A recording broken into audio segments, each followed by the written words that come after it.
And ladies and gentlemen, with that, we are finally back in. That did take a minute, but understandable that after this heated back and forth series, those teams needed a minute, as it is gonna be Bikini Bottom team up against Работяги again. And I was gonna make the whole point about, you know, Работяги being a very solid but kind of unreliable team up against a team who isn't even necessarily unreliable.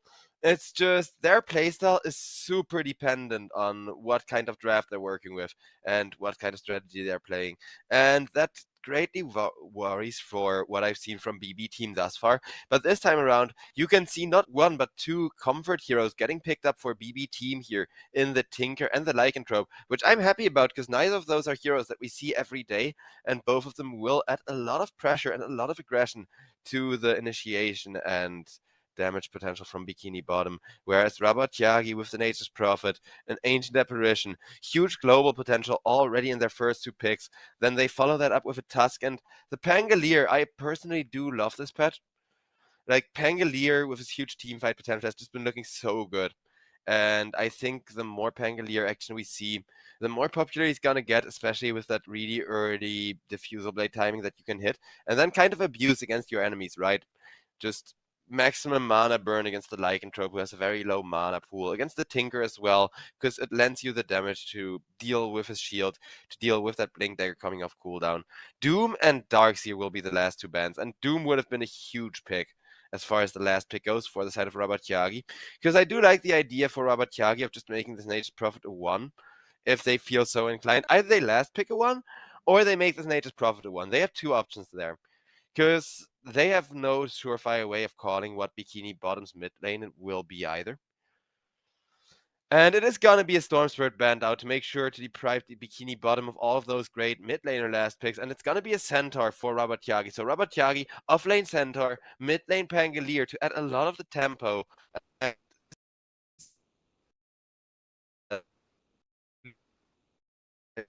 Gonna be taking the Nature's Prophet, is gonna be taking Nature's Prophet into the 1 position there.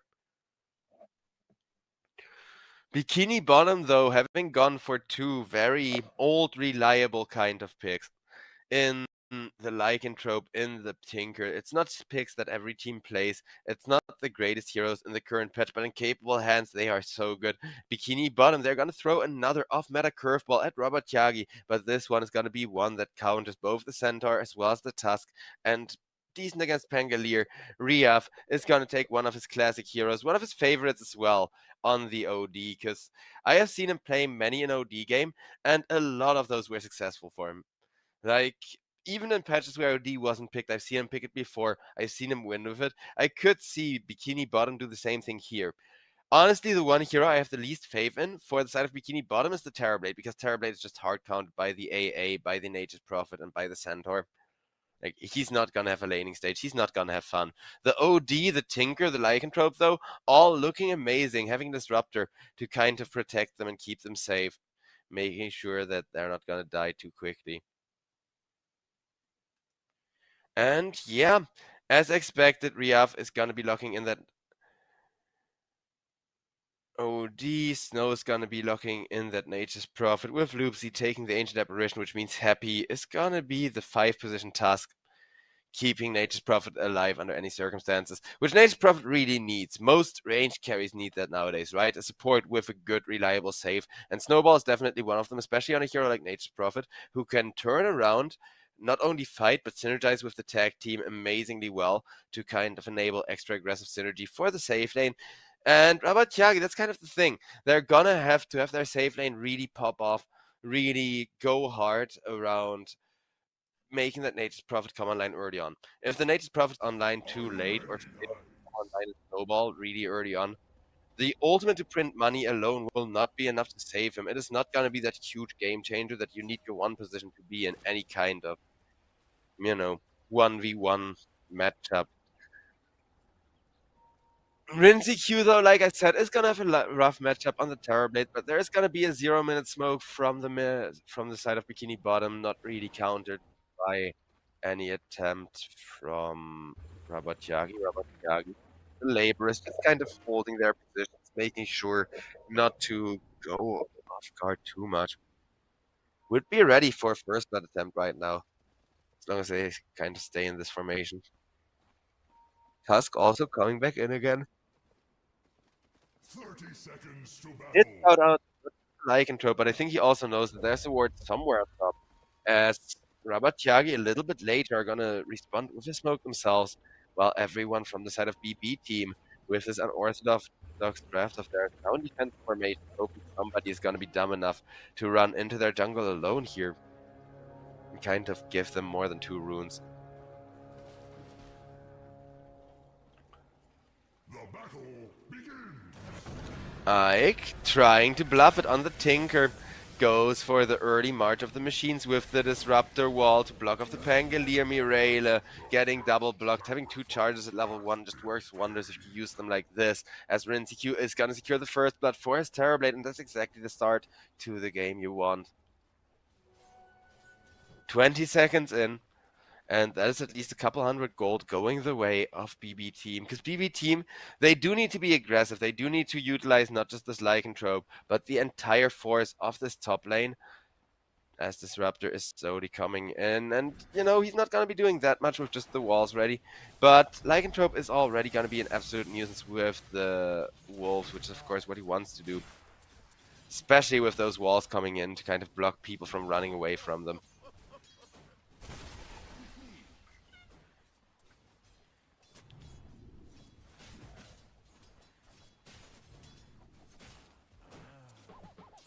Top thus far. Still a very chill lane.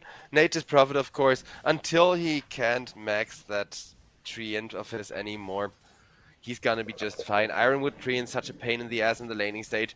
It takes away the biggest weakness of Nature's Prophet, and that is feeding extra gold and experience just by being in the lane, using your treants to kind of make your own space, right?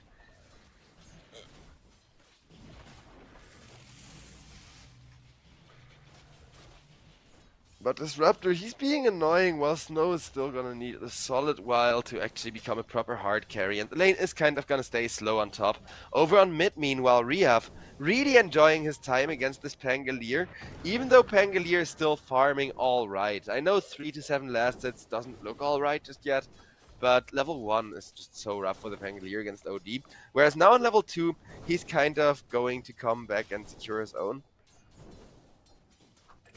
And Riav, well, he only has 1 level in the aura, so it's gonna be a while till he can sustain himself mana-wise. Over on top lane with the Snowball, Excess Vampire will get not just rolled on, but right-clicked down by Snow, and Snow now finally securing a bit of momentum as well. Both of these carries have already gotten a kill just 2 minutes into the game. Off to a hot start for sure. Over on bottom lane, though.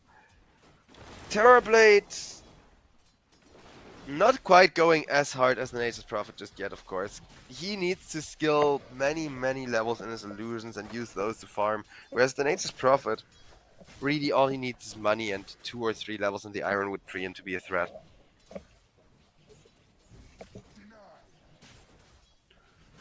Of course, you saw from the last game just how much better Terrorblade is in the late game than 90% of the heroes, including the Nature's Prophet. So what Terrorblade lacks in coming online early, he will make up for with a very good kind of mid to late game. Loopsy. Ran down, but still alive.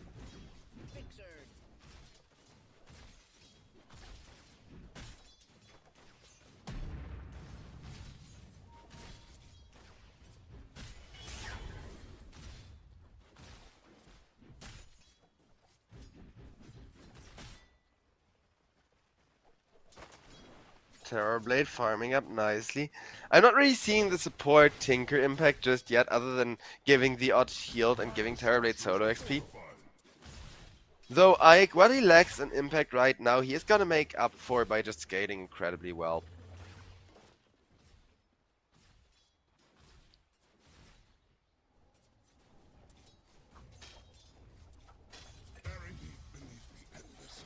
As over on the top lane, it will be another kill onto Excess Vampire. Excess Vampire, he may have secured the first blood and done a lot of work early on for this Lycanthrope, but he is kind of starting to suffer more and more against this aggressive Snow top lane, who's so far doing a really good job on that Nature's Prophet of his.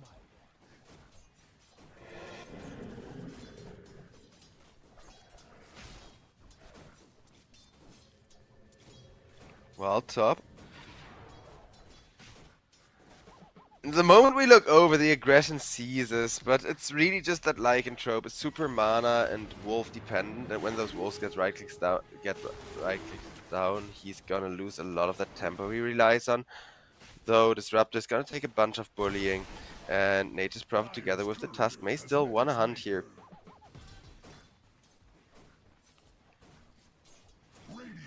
Well, Rinty on bottom lane just snipes a curry from the Centaur and is starting to fall behind just that little bit in gold.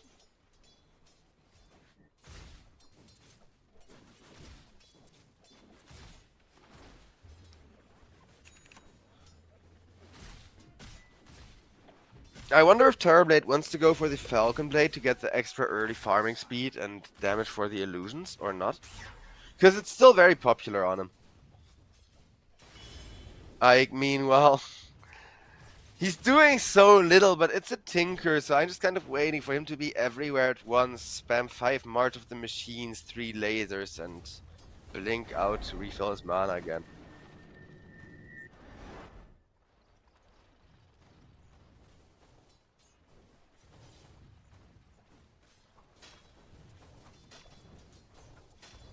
Lycanthrope being left alone on top to facilitate a rotation over towards the bottom lane, while on mid, OD kind of still having a great time. So both bottom and mid lane currently looking really good again for the side of Bikini Bottom.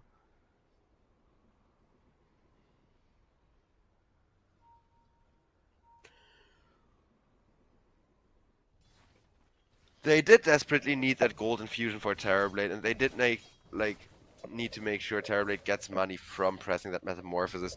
Because Rinty, he's now going 2 for nothing, but you do have to use the Metamorphosis every time it's ready, and you do have to get something out of using the Metamorphosis every time you do. This Raptor is just gonna get bullied back by the Ancient Apparition. Excess Vampire should be fine. Yeah, he's gonna take a bunch of poke damage, especially with the slow, but it's not gonna amount to all that much.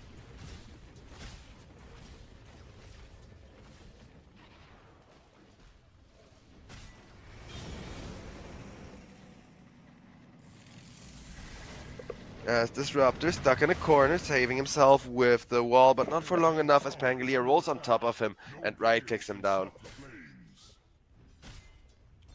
So yeah, for chat, for those of you unaware, Disruptor, there's now 2 facets for him.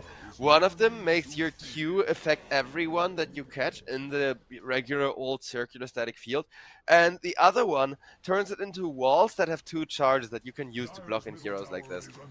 And they have vector targeting, so it isn't that bad. You can drop them quite fast in a team fight.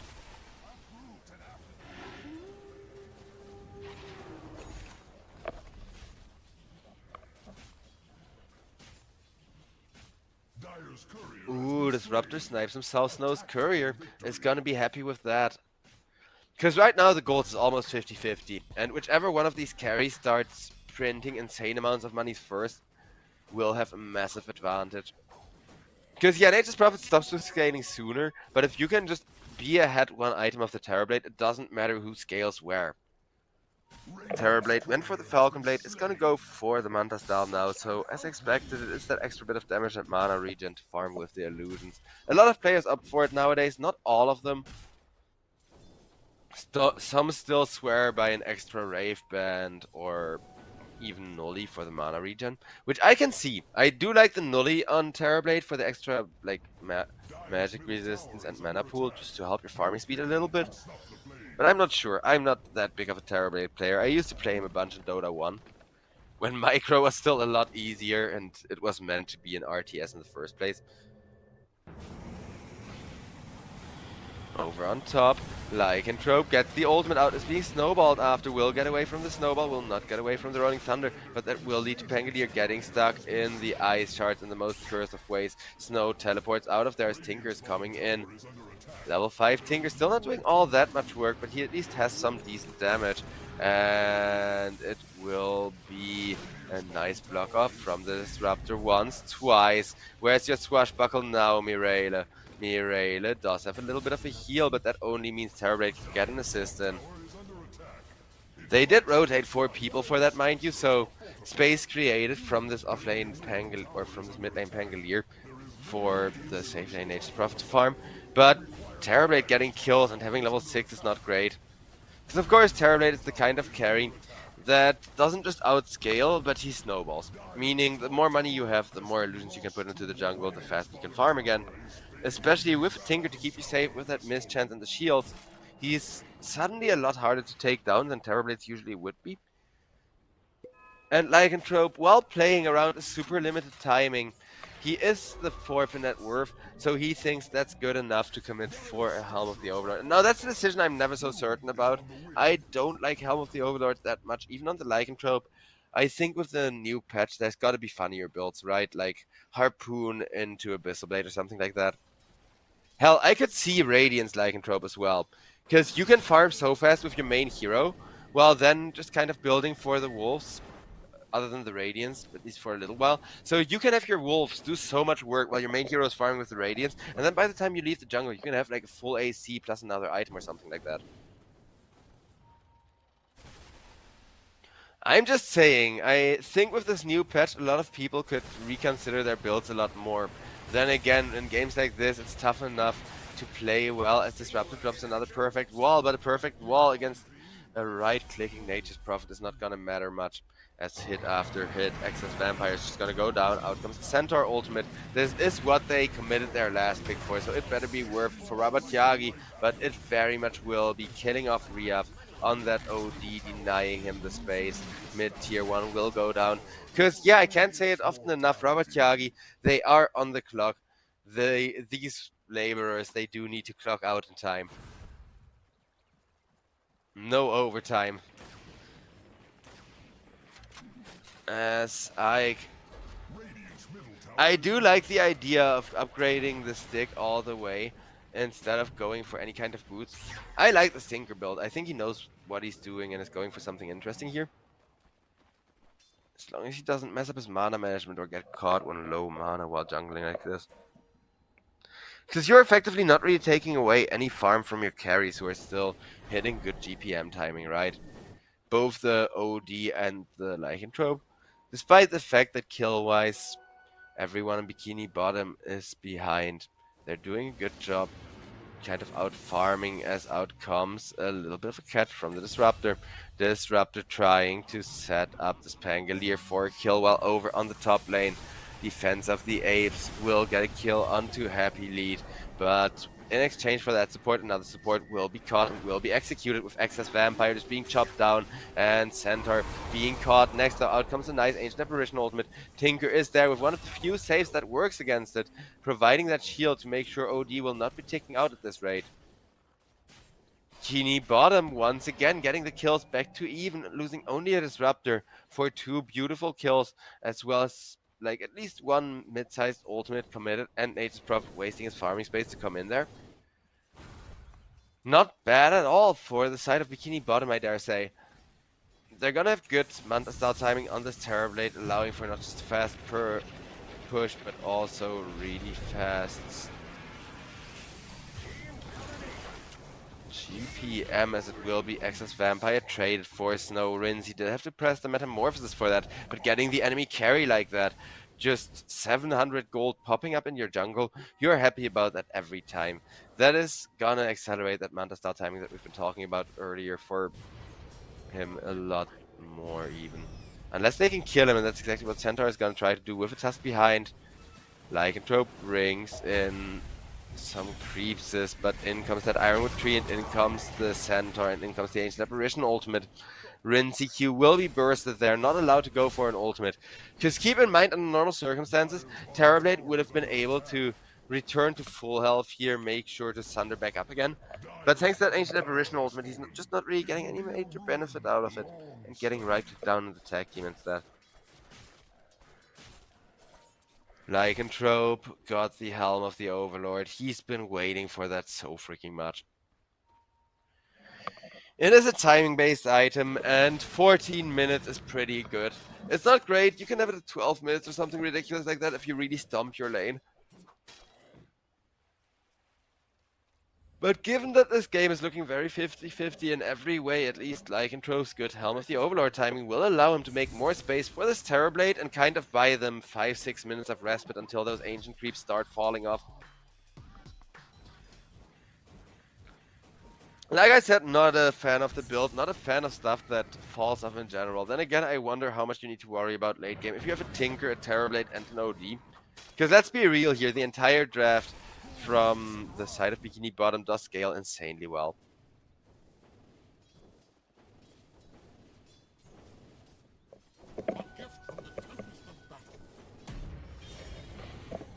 Ancient Apparition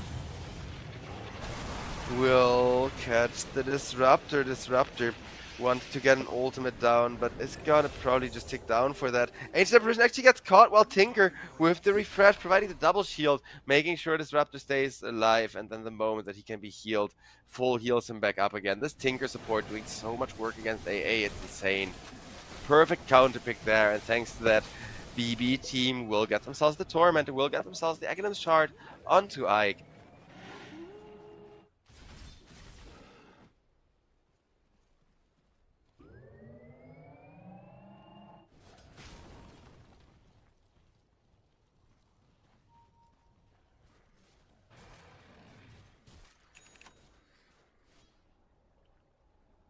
$3K gold lead on the side of BB team. They're getting their OD online ever so slowly, looking to go for that Hurricane Pike just to make sure he can kind of maneuver around the team fights while getting a few additional right clicks in. OD of course needs a lot of mana pool these days to be truly self-sufficient in that regard. But his farming speed is quite alright, and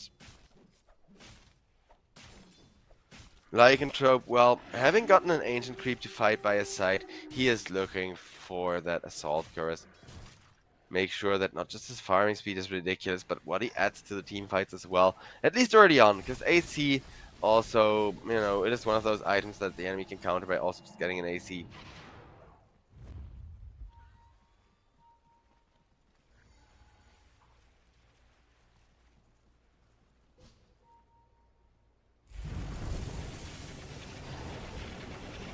It is gonna be a catch onto the Tusk. Tusk is gonna go down.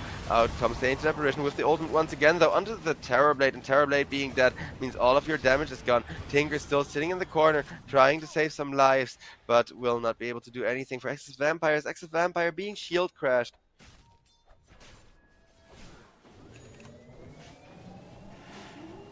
BB's team is still looking alright, but every time that AA gets an ultimate off on the Terrorblade and they lose their carry, it's just such a massive game changer.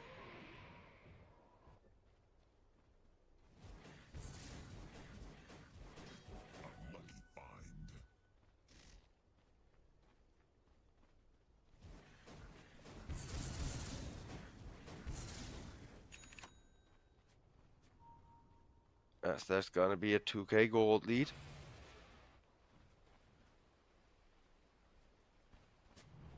Lycanthrope needs to maintain this momentum, because the Hurricane Pike on OD is done. Ancient Apparition looking for a Blink Dagger, which will be helpful, because then AA can not just get the nice ultimates, but also the Blink, Disengage, and Escape.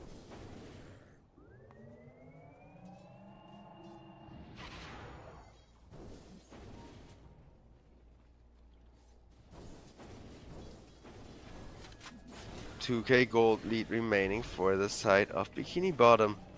But they're not really extending that. They're not really, you know, benefiting off of their Tinker split push, benefiting off of this Lycanthrope as much as they should.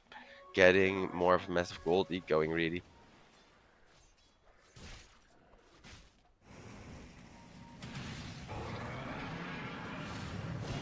And with the Centaur ultimate, Terrorblade will get connected upon by the AA ultimate. That's the deciding factor, not being able to heal. Because every time he gets caught like that, he has the Sunder available, he has at least one hero to back him up. He just dies too quickly. However, the same can be said about Snow on the Nature's Prophet over on top lane. as it will be a carry for carry trade, and that is going to extend the stalemate for just a little while longer unless there's going to be any follow-up kills. Tusk able to save himself for now. Trying to escape this lycanthrope army. In comes Centaur Warrunner, will be getting glimpsed back. Not to the base, but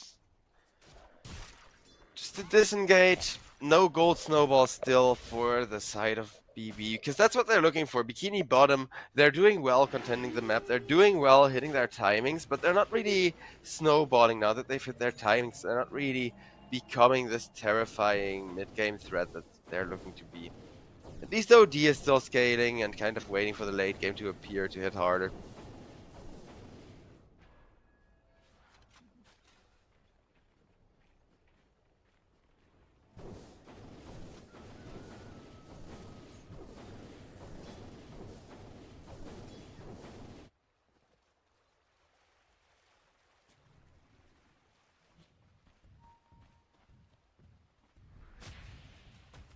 Lycanthrope is at least over halfway towards the AC. Once he completes that, it is gonna be a huge source of tempo.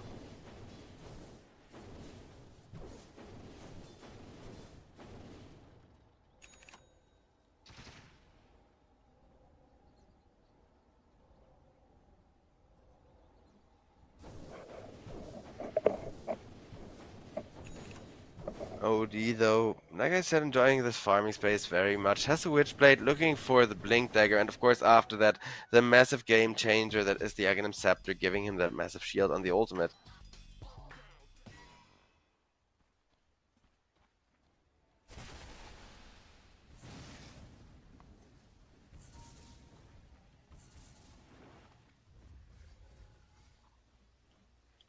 $3K lead and a 3-man smoke for the side of BB team. Bikini Bottom, they do need to be on the aggression.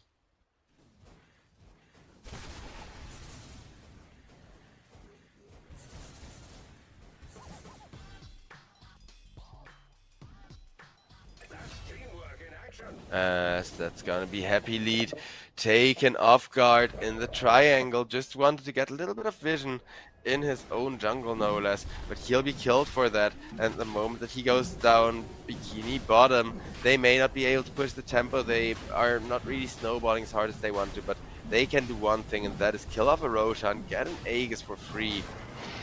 In comes the Ancient Apparition ultimate. It may not be free after all. Terrorblade will be saved for now by the OD. Out comes the Huge Disruptor ultimate, but Centaur just kind of dodging it in the corner. Terrorblade will go for the Sunder and will be saved by his supports though. The backline is doing so much work for this Terrorblade, but not enough as Snow gets on top of him, kills off the Terrorblade, but will die in exchange for that. Tusk still fighting up, but so is this OD. Then again, OD can take everyone off the map forever, but long enough for the Lycanthrope to just right-click them down one by one with his creep army. So it is gonna be a 6K gold lead for the side of Bikini Bottom. Bikini Bottom, their Terrorblade is really just a tank for the OD at this point. He has been dying time and time again, and it is just a 3-for-4 trade. But OD keeps on carrying team fights and is only gonna get scarier for the next 2 or 3 big items that he can secure. Dire's bottom tower is under attack. Bottom lane getting shoved in as well with a wolf and that huge golem.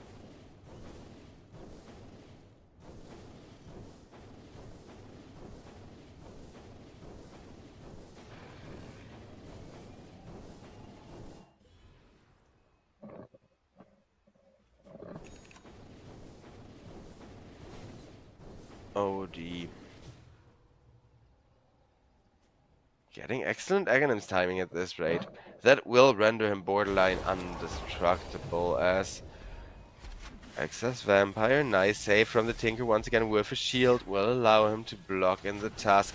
Do they have the damage with OD coming in? They should, and they will. Tusk goes on down while over on the bottom lane. Lycanthrope is trying to turn this into a teamfight opportunity over on bottom lane, but doesn't really have a team to follow him up, and did now sacrifice all of his creep army just to try and get the Centaur Warrunner low. Not quite worth it for the side of Bikini Bottom there.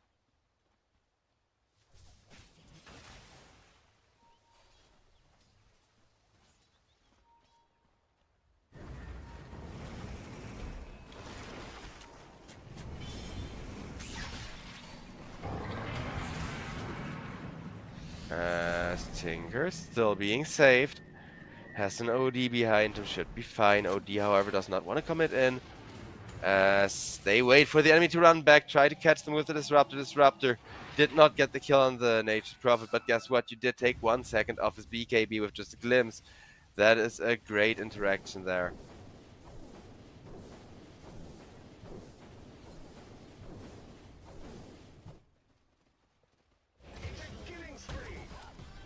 And I once again dying. 2 Lupus this time around. Tinker pickup not the greatest. Terrorblade is trying to split the map while that's going on.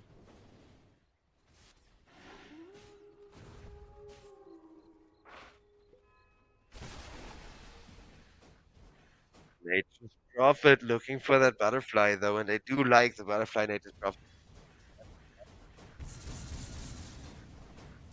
Also, passive evasion is very important on squishy heroes like that who die in a matter of seconds really when being targeted by a lot of right click.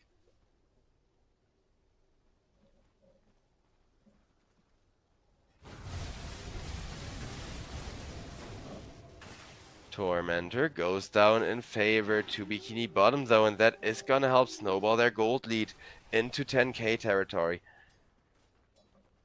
They're not as far ahead as they would need to be for just the aggressive draft to come together and to allow them to push in.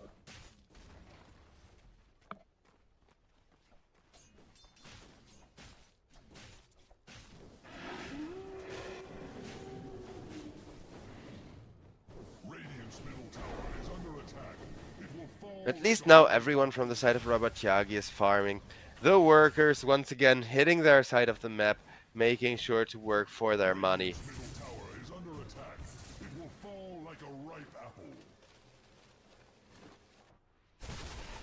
While Snow just wants to complete that butterfly before the next team fight should be getting there at this rate. Pangolier, meanwhile, went for the typical Diffusal Blade plus Aghanim Scepter build, but doesn't really have anything on top of that, not even the Aghanim Shard yet, which will be his next item, because of course, that is a bit of a difference maker, having the roll up to make sure you hit your ultimates well enough.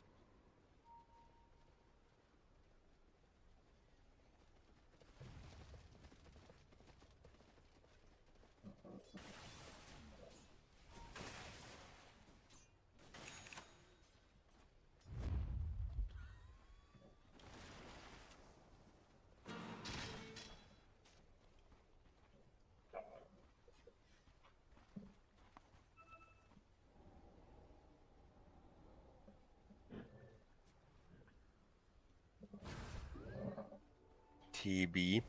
Saving up for a BKB, but in exchange for him having that BKB by the next team fight, Nature's Prophet's gonna have at least a butterfly, because he's gonna complete the butterfly right now. And Snow, despite how rough this game has been, thanks to his ultimate, he has remained very relevant as a carry.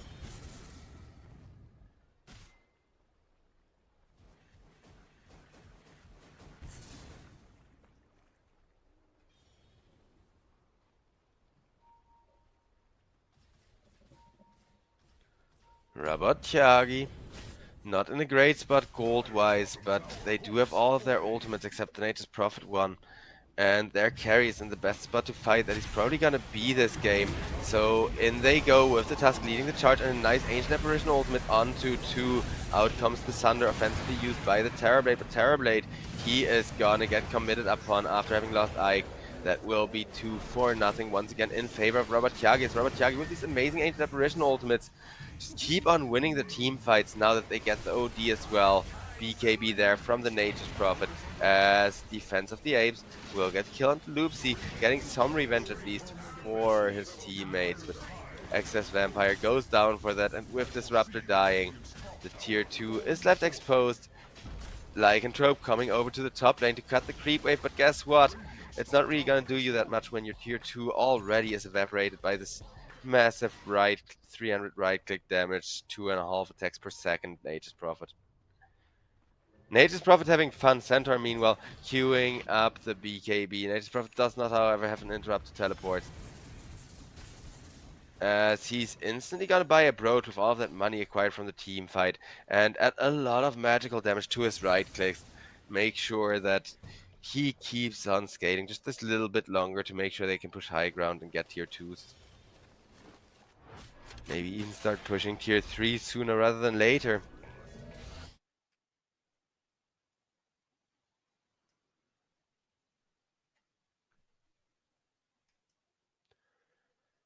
As the pause comes out and Happy is going to give the lag. Because, yeah, sometimes we feel it, sometimes the players feel it. Ever since they changed how draft works, Dota has been having a lot more issues in terms of pauses and such. Hopefully it is the last pause for the series, as this is only the first best of 3 series for the day, and we still have 2 full best of 3s coming up after this one. We are, however, only 30 minutes in, and both sides still have a little bit of scaling and damage left in them.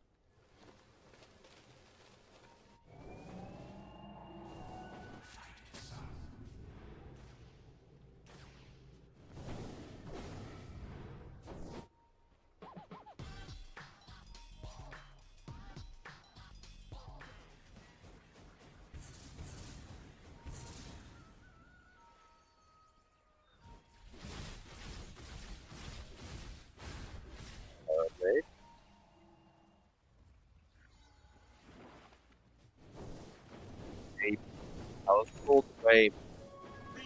Oh, now starting on his, but at least has that Aghanim Scepter finally completed. Did get a little bit delayed in building that up.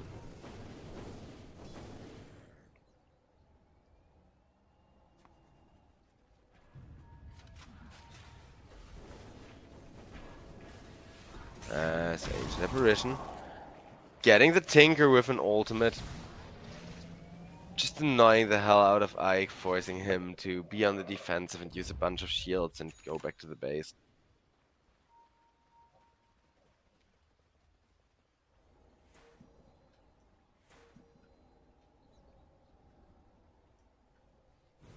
Radiant's middle tower is losing. Centaur Warrunner tries to go for the Blink Stomp. OD, however, blinking out, making sure that he still stays alive. Of course, this is where the advantage of Nature's Prophet in the carry role really shines, because he's free farming while everybody else is on the hunt for kills and is looking to get some good initiations and setups going for themselves, like in Trope on his way out of there.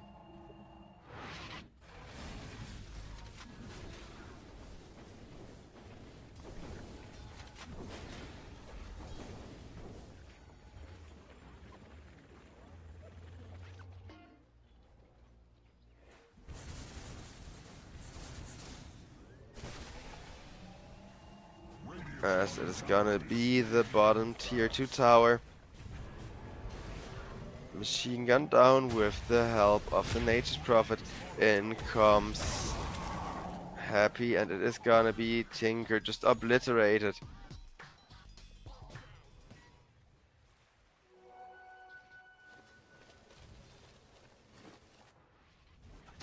Roshan will be the next objective for the side of Работяги. They've gotten this game almost completely turned around. Aegis will be a massive help in that, and they should secure it in just a matter of seconds with how fast this Roche is dying. Snow isn't gonna get much stronger than this. They do need to commit to a good team fight now to make sure that Terrorblade does not get to go to his hyper late game timing. Though the tier 3s are exposed, so if Nature's Prophet is allowed to push high ground with that Ironwood Treant of his, it will lead to a lot of fast objectives. Over on bottom, meanwhile, people would like to hunt.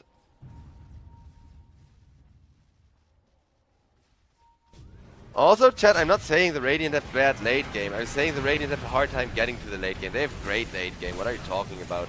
OD, though.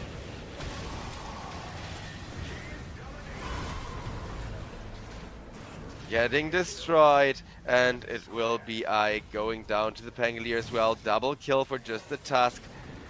with actually the Disruptor being forced to buyback as well. Disruptor, though, really wants a return kill for this, but Pangolier has teammates behind him. Will be safe for a little while longer. Will not be safe forever, though, as Terrorblade almost goes down, but will be able to save himself with the Sunder. The Sunder going off means this time around the team fight, despite all of the buybacks committed, is looking extremely good for Bikini Bottom, as Bikini Bottom just needs to deal with this Nature's Prophet. Nature's Prophet lockdown, trying to get away, and no way. Yeah, he's not gonna be allowed to go back. Rinseq makes sure Snow still dies, and that is gonna be a full team wipe in exchange for all the buybacks having had to come out from Bikini Bottom. But Bikini Bottom, they smell this is their chance to push back through.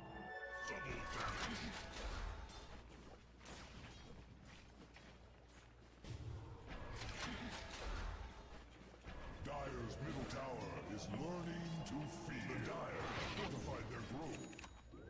Tinker, though, see, this is one of those heroes that I mean, with the late game in theory being there for the side of Bikini Bottom, but in practice it being very hard to get there, because the supports are still kind of poor, and Tinker, being the highest net worth support, For its life, is still not really getting that much money from his constant split push, because there's so much catch with the Ancient Apparition, with the Nature's Prophet. You can't really show in the lanes whenever both of those are alive.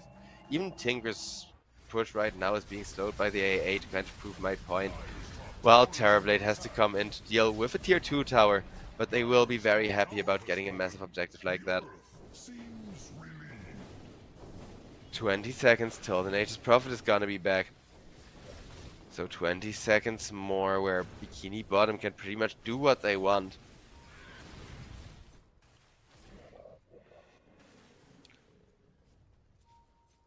Running around fishing jellyfish, I guess.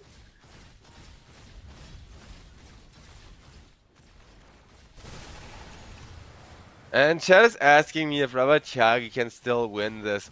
Well, yeah, their Nature's Prophet is back. The next team fight's initiation is probably going to decide the winner of the game, but even that isn't 100% certain. Because there isn't an Aegis, and there isn't buybacks on the side of Bikini Bottom. So if Bikini Bottom win a big team fight here, and Nature's Prophet and Pangolier buyback in order to defend the base, then it's still not going to be the end of the game. Nature's Prophet makes sure to get himself an MKB completed. Dire's bottom tower hopes for a Massive, massive damage output now.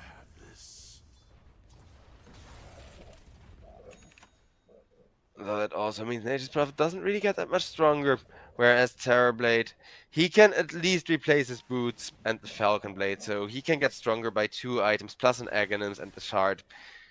Such a good late game carry ever since he's been given like extra scaling with his Aghanim Scepter into the Shard. Though a 5-man smoke is gonna come out the bottom lane, as people are gonna be looking for kills from the side of Работяги. Работяги, like I said, the next initiation would win the game here, but they don't quite find it.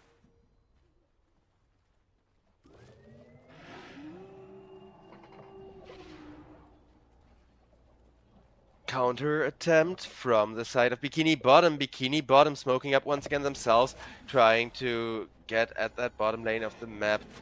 They think Tormentor may be getting contested, but it is currently not. So they smell an opportunity at free money and an Aghanim shard.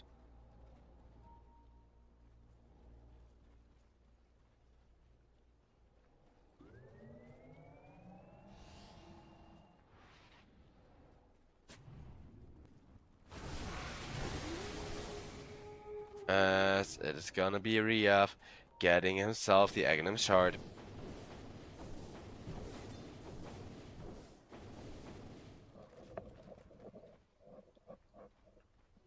the seeds of fortune. Tinker making sure to teleport out. Well, OD, guess what? It has been a long wait. It has just been jungle farming. And I know, chat, you don't enjoy watching people jungle farm. I don't either, but hopefully this OD BKB with 9 seconds on it coming out at 38 minutes is gonna make it worth it.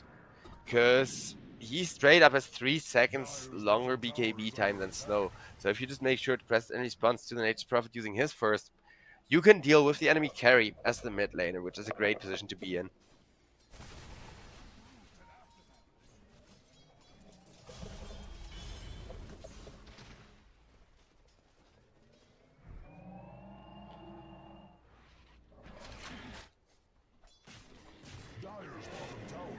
Lycanthrope It may looking to go for the cheap stick. He's just gonna go full utility mode from here on out because he knows full well he doesn't scale late game very well. But as long as he hexes somebody for the Terrorblade or the Lycanthrope to hit, you can still set up great kills and not really worry about your own scaling too much.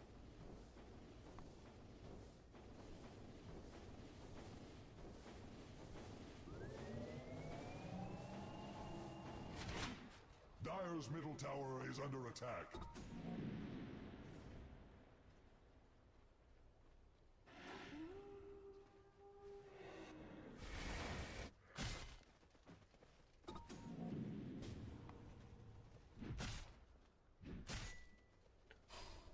Centaur wants to go for that Shiva's Guard before the next team fight, as well as, of course, an Aghanim Scepter. Let's see if we get there, because buybacks are coming up again, especially on the Dire, but the Radiant are gonna have theirs again soonish as well.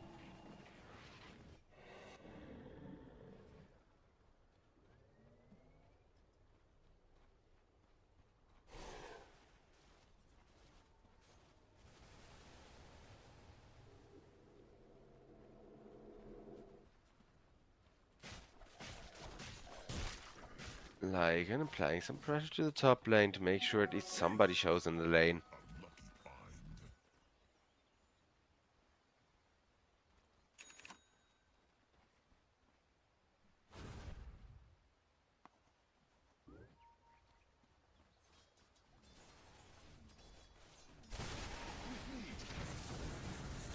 Nature's Prophet.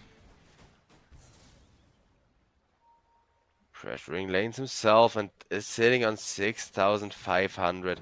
May just be opting for a Divine Rapier at some point, as OD tries to initiate, gets spotted and has to blink back though. And now both teams have a good idea of where their enemies are, but Bikini Bottom do have a smoke at the ready, which will be broken by the Tusk with the Walrus Punch initiation, and Tusk instantly gets ulted by the Disruptor, killed off. That may be a little bit overkill there from the side of Работяги, but Работяги do have a buyback on the Tusk. Will get him back into this team fight while OD starts waiting away at Spirit. Spirit able to survive with the Blade Mail. Blade Mail into BKB, running down Rinzy Q, keeping himself alive with the Sunder for a little while longer. Is about to take down, but he will set up the Pangolier for death, and after Pangolier dies, Tusk will be dying back, as now OD has no troubles making short work of the Centaur Warrunner. Down goes Loopsy as well on the AA.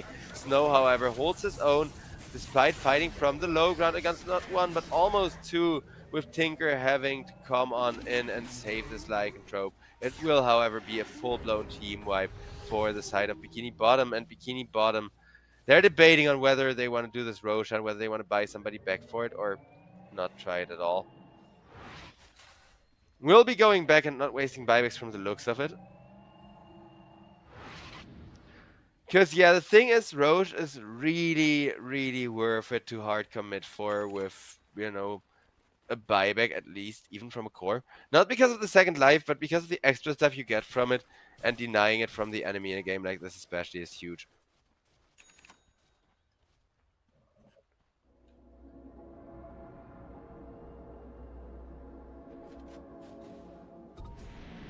Dire's middle tower is under attack.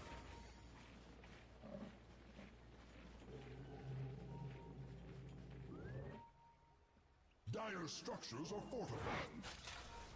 Dire's middle tower is under attack. No gale can snuff the flames.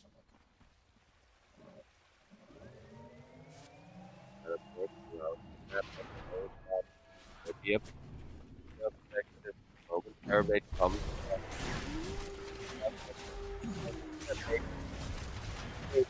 What's happening here?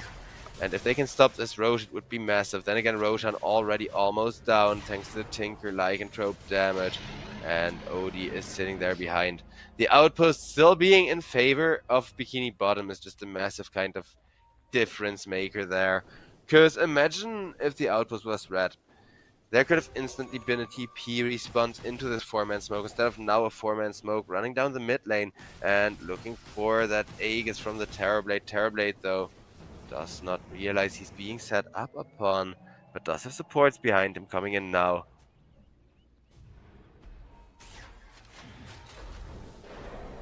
As Tusk gets caught.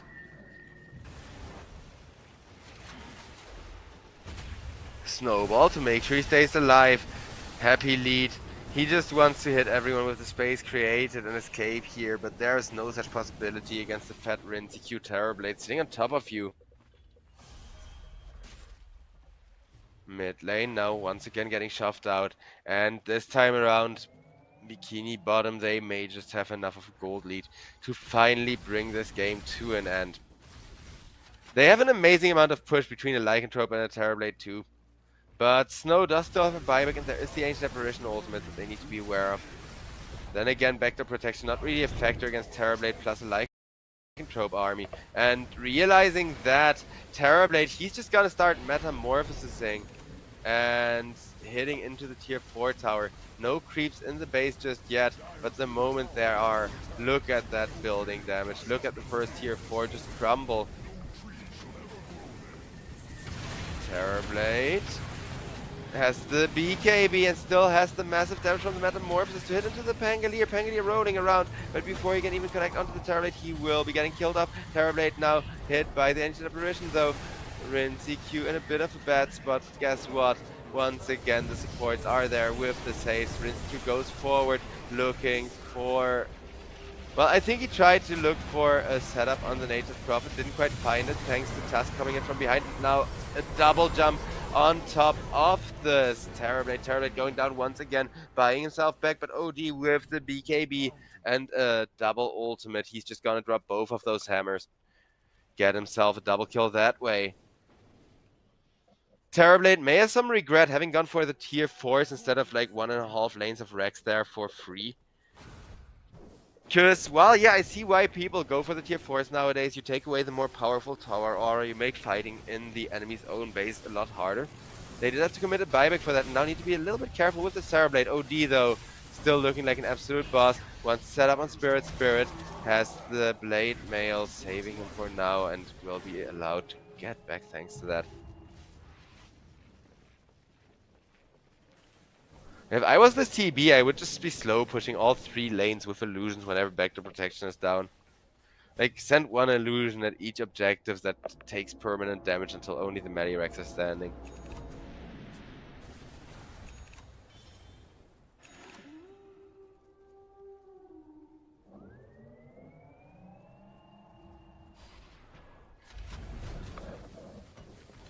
Terrorblade now starting to do exactly what I said. Just slow pushing multiple lanes at a time with illusions. Actually, sometimes even using the real hero to hit, as that will be free range drags. It's not like range drags matter that much, but it is, I think, 40 XP difference with every creep wave that spawns. If he could get this tier 4, it would be huge though, because that denies the extra armor aura from the side of Работяги. Работяги trying to figure out ultimate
As a 6-minute power rune was a DD, as far as I could tell. Sporting did pick it up. Not utilizing it just yet. Or actually, yeah, instant pickup and usage. So it's not going to be used for any kind of ganking or other capabilities. The network chart, as we mentioned, the TB should have a good time against the Legion Commander. And that can be seen by the network difference between the two.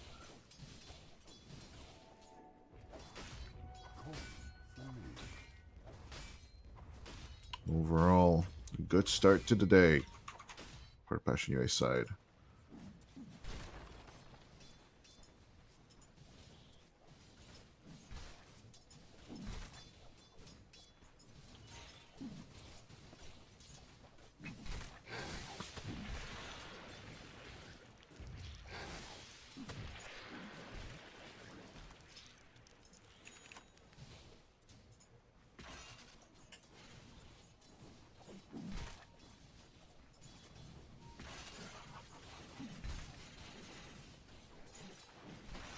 Batyuk. A little bit of an overextension. Bashka. And Monodrama did have an opportunity to catch out on the bristleback, but so far not so good. Really curious to see if that Glimmer Cape eventually on Batyuk will be enough. But we'll see. So on the mid lane, a little bit of action is brewing up. The 8-minute power rune is going to be an arcane picked up by Sportic. I wonder if ganking on Crystallize is going to be successful here. Shishak takes the long road around, picking up the bounty as well. What Crystallize transitioning into the safety of the tier 1 tower. Will keep his distance from the lane. Spotting out Sportic as well.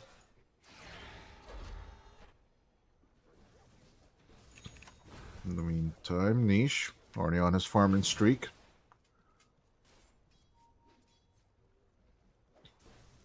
Farming 2 camps at once as Reflection Dragon doesn't really do much. So eventually Sportic and Kovis 9 will come in here and trying to get the dual kill. Unless Batyuk and Fernance are successful with their aggression up top. Yeah, Crystallize giving off the bait side of things. Niche down on the bottom lane for emotional support. As he's farming on the outskirt river. Just ding chilling, not much. On the rise here is Batyuk. He's the one getting jumped on instead. As things escalate. Up on the top lane, Monodrama is in the sights of the bristleback. But of course, since you have Snot Rocket instead, it's kind of hard to get the counter kills as Kovis 9 will pick up its first duel. Just under 10 minutes. But yeah, picking up the enemy offlaner. Benefits, benefits, benefits all over the map for this Legion Commander. I would have expected a bit more aggression from both of these teams, but it looks like it's more of patience from Zoe kind of gameplay. Waiting for the enemy to overextend and get into a bad position, then just grab that one hanging kill so far. That's been the strategy, one way or another.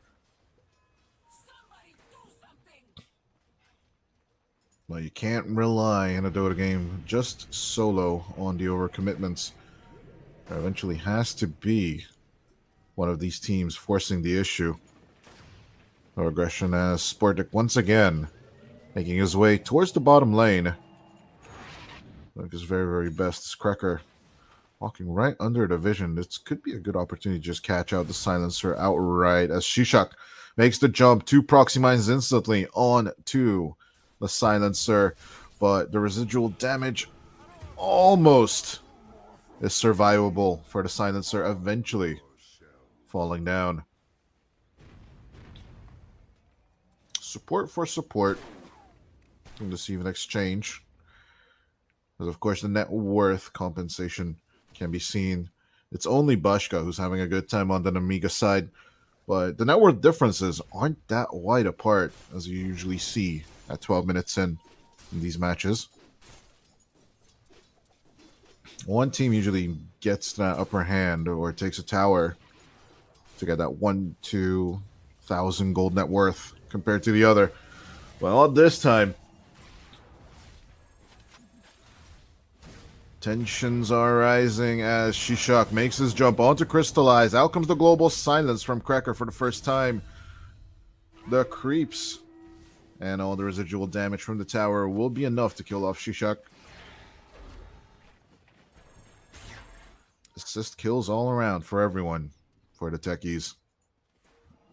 Still, Kovis 9 wants to stick around and make this aggro gameplay work. But Passion UA, they're moving enough people here. It's going to be a worrisome exchange if they go for it. Sportic going to be spotted as well as Kovis 9. Sportic eat the dead shot. It is an aggro gameplay from Bashka and Monodrama as they come around. The duel will be won by the Legion Commander, but he will sacrifice his life for it. As Bashka and Monodrama will just disengage in exchange. Passion UA will be happy for taking a core instead of a support. It fights for its life. But Duke not even making his way down onto the bottom lane. He is more than happy to keep up the aggro on the enemy's safe lane.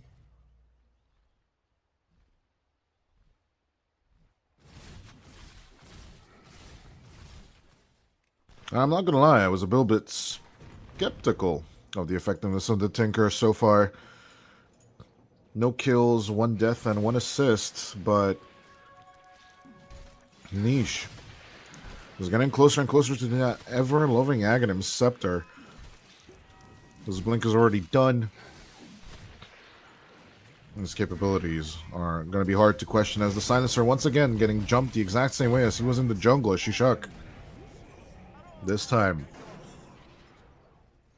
not going to suffer a death.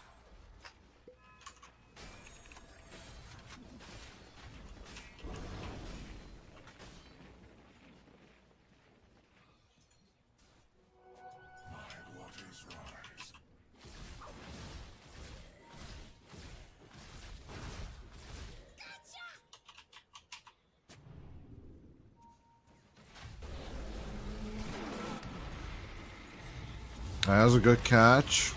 Onto Shishak instead. In the Radiant jungle will result in the Techies' death. Kovis 9 and Monodrama cannot really find a counter kill. They will try onto Cracker. But the drones will give a bit of a cover. These ones don't heal as the support ones do, right? That's a different facet. It's not a support Tinker, mind you.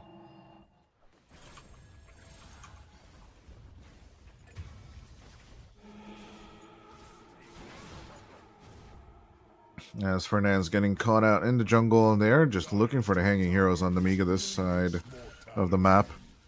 I want to try and keep pressure on the bottom lane, of course. It's the 15-minute Tormentor mania. That usually tends to happen. Roshan is on his walk, his stroll up to the top pit. As you do at 15 minutes in. You know? Night falls and you take a little bit of a stride. But speaking of strides, Amiga going for the smoke wrap around on the Passion UA side. Let's see if their plan is going to be successful. They could do the pincer maneuver right here with the Tinker and the Morphling joining from the north. But as the global silence comes out, Kovis 9 has no opportunity to putting out the duel. Fernance piercing the veil, giving off all the information for Crystallize to make the fight happen, but it's not going to happen. Instead, they lose the Terror Blade. But at the same time, take out Shishak and Sportic with them. 1 carry. Sacrifice to take out 3 kills for the Passion UA side. They stand their ground. They hang on to the Tormentor as well. Well, that is the small advantage that a team needs to actually engage with the Tormentor. I'm going to try and build up the negative armor with the Viscous Nasal Goo. And possibly with 4 of them, they could have the ability to take it down for Nance and Cracker. Getting a little low for my liking, but As the Tormentor is taken, Namiga wants to engage into a chase. Radiant's bottom tower is But Kovastai not having a blink just yet. Those straggler kills with the duel. They're just not going to happen. Sportic, they find Cracker. He's extremely low, and it will get the kill off, but the dual target was actually Niche. Good kill from Namiga. learning to feed. The Dyer's hide has grown thick. As DJ Khaled said, another one. Dyer's First tier 1 tower will fall in exchange for all of this. But actually on both sides, as Crystallized did not go to the bottom lane just to die again. He did not have Metamorphosis, so an understandable push from him. As he's standing over the shield rune, or rather decide to pick it up himself. under attack. It shall encroach no more. Not the most useful rune, right? It doesn't give you damage. Why have it? Middle tower is losing its foundation.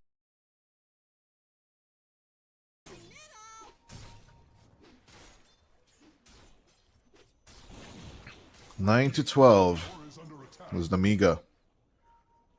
Keep up the aggro, take out another tier 1 tower, and start collapsing on the mid lane. They could make their way over to the triangle eventually. But with Global Silence and all the abilities up again on Passion UA, is it a wise idea to make the invasion happen? Radiant's middle tower is under attack. It will die. Ooh, I like this re-rotation. Namiga changed their mind. Instead of gunning for the mid lane, they will just rotate down onto the bottom safe. Dyer's top tower has fallen. Keep pressure on that tier 2 tower. Pretty even Steven in terms of objectives on this map. This Passion UA basically have the same idea. Getting into that dire jungle and trying to make that push happen. Onto the tier 2 safe lane tower. But Namiga. These smokes have been pretty useful for their side. And now with a blink as well. Sportic, Kovis 9, and of course Monodrama could make an opportune attack here.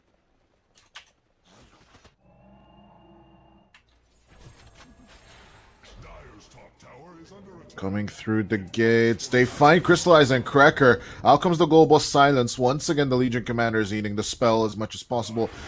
E-Body, though, trying to break the lines of Namiga as Bashka in the thick of all of this. The Sunder play comes through on to the Morphling. Niche once again caught out in the dual play as Kovis 9 finding the perfect target for all of his plays. Press the attack, trying to shake off all the disables, but eventually the Legion Commander will fall as it looks like Sportic is in trouble as well. They lose the DK. Bashka on the run as he tries to attribute himself backwards, and the TP away with the waveform will be successful. But still, 3 for the price of 1. Passion UA are not afraid to sacrifice 1 core in exchange for more. This might pay off in the long run as Shishak engaging into the bristle bag, but of course that bristle bag glimmer cape is working out perfectly for Batyuk. Remember, kids, it's not the invisibility you buy the item for, it's for the magic resistance. Way more valuable. My waters rise.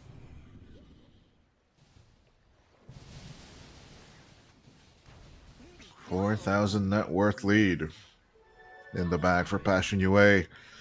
It's not much, but it is a stepping stone.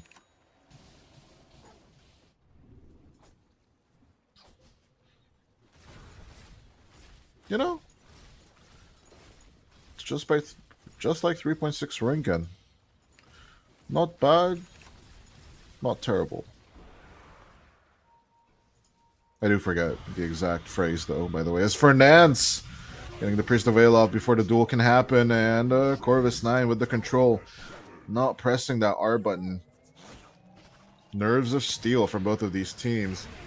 A little bit of a back and forth, as you usually see, but the Ice Path will block them off. Shishak with the Escape Blast off. Why would you go into the enemy, especially when you don't have the Macropyre anymore? Tower is under attack. Just smart backing off from the Namiga boys.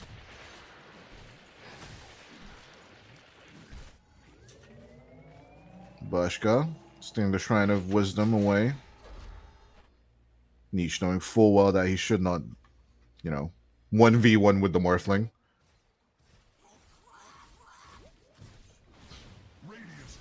As it comes into mind, though, like, should the Morphling actually go for the flow facet if you're facing off against the Tinker? Your spells would have a shorter cooldown, but yeah, you do not have the rearm. True.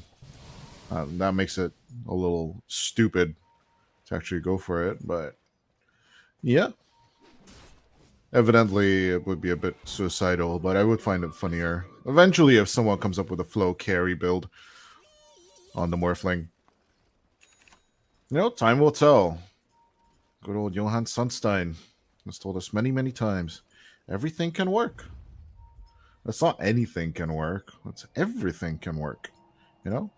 Stick to your convictions, work on that build, and eventually, who knows, it might be part of the pro meta. Especially now, analytics got to scrape the bottom of the barrel, where they're going to find the best builds in 2K MMR drafts. Yes, trust me, bro. Your technique that you've worked out in a 1K MMR bracket will become the meta soon enough. It's trickle-up economics here in Pro Dota. The most stupidest draft you can ever think of might just work. But to be fair, that's how IO Carry was born in 2019, so everything is possible. Of course, that was from a 4K meta bracket, as Anna has stated multiple times. He was just fooling around with his friends, and one of his friends was adamant about convincing him about trying the IO Carry. He experimented with it so many times that eventually he came up with the build in the perfect order. As Batyuk taking his walk into the triangle with the Glimmer Cape, the bombs away are not really working on him. The proxies are not as painful as you'd think. Just look at him. Only losing 400 HP after about 3 or 4 proxy mines. I don't think any of them were right-clicked before it happened. As he does find an angle onto the Morphling, but it's going to be short-lived. Arcane Rune. Fernand's proccing through the proxy mine. Yeah, even so, doesn't really mind a bit of residual damage. It's a little weird how he went Pierce the Veil, though, just to get the mine. Maybe he was scared of a jump, possibly from Covis 9. So just to avoid the possible duel, yeah, he just went Pierce the Veil to pick up the rune. Plus, yeah, with the Arcane Rune, you have decreased cooldown on the ability, so why the hell not? Safety first.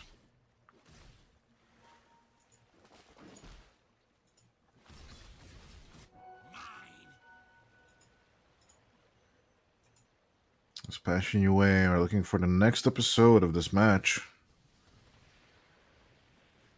It doesn't really look like either of these teams can mount up an aggro.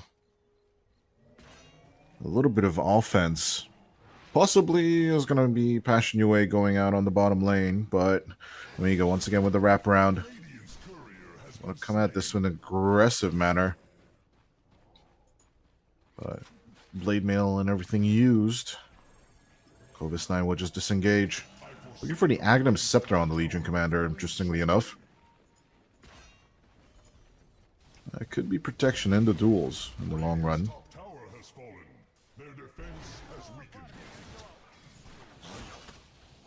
And yeah, the increased duration could help, but Duke gonna get caught out with the dual jump. In with the catch. Good with the kill as the Legion Commander. Well, yeah, will still fall. The outside damage. It's too much interference. Pause 3 for pause 3. But it will cost them an extra tier 2 tower in addition to all of this.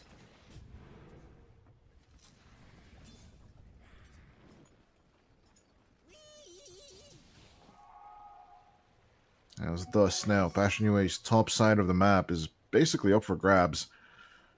With the outpost eventually being taken. It's going to be a good question as to what they could do next. On the side of Passion Yue,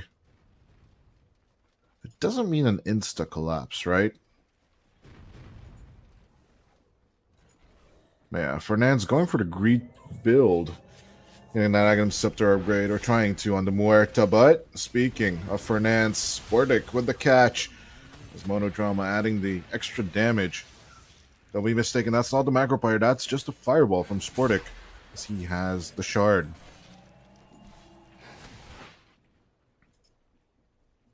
Just breathing that extra fire as Crystallize. Oh, what is he doing? He's overextended!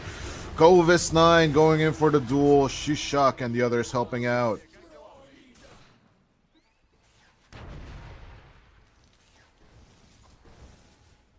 Yeah, eventually, once that Aghanim Scepter is finished, only the Legion Commander is debuff immune, mind you. The target of the duel is not. So the Aghanim Scepter is only benefiting the Namiga side of the map. Kovis 9 getting closer and closer to acquiring that Scepter. Speaking of items and Scepters, of course, Niche. We haven't really been seeing him, but since that Aegis is about to expire, I'm pretty sure he'll make an appearance soon enough. He's Batyuka Niche. Going for the aggro play. The bristleback. Looking for some aggression. It's actually a bit of a distraction play as Cracker picks up the Shrine of Wisdom on the Dire side and tries to disengage Kovis 9. Literally pixels away from the silencer. But no catch, no cigar this time.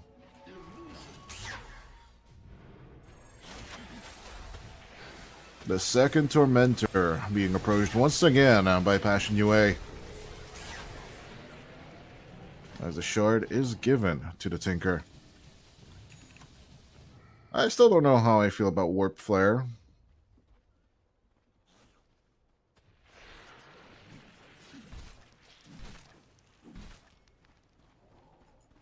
But, yeah.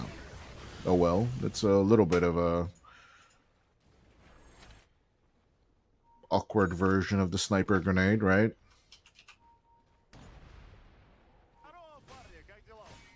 But less concussive. It's just, you know, deleting your attack range and such. What overall, as the hour is about to strike, minute 30, and the day is about to start once more. The fourth day rises. Let's see if we'll get our pound of flesh. As of course, minute by minute, I've been averaging 1 kill on the dot. It doesn't really look like Namiga want to wait around. There's a possible 1 minute and 20 seconds until Roshan number 2 rears his ugly head. But it doesn't look like Namiga are going to be the patient kind.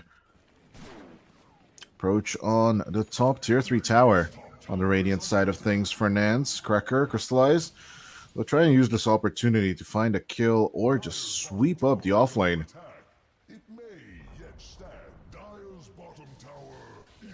As Passion UA have yet to take a tier 2 tower despite them having a Terrorblade on their side. It's a rough one as the dead shot was not gonna be on time.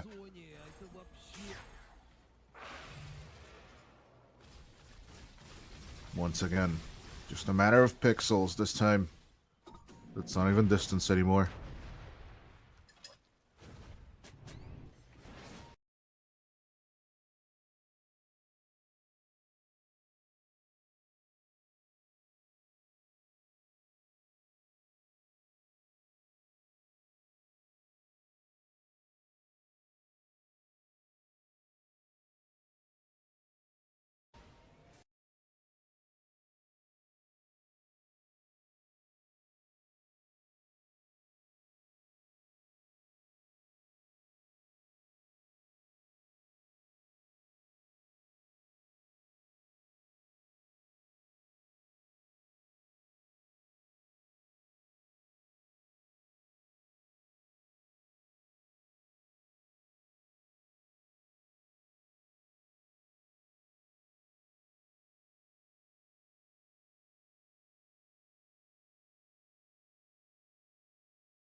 Mic check, 1 2 3, 1 2 3.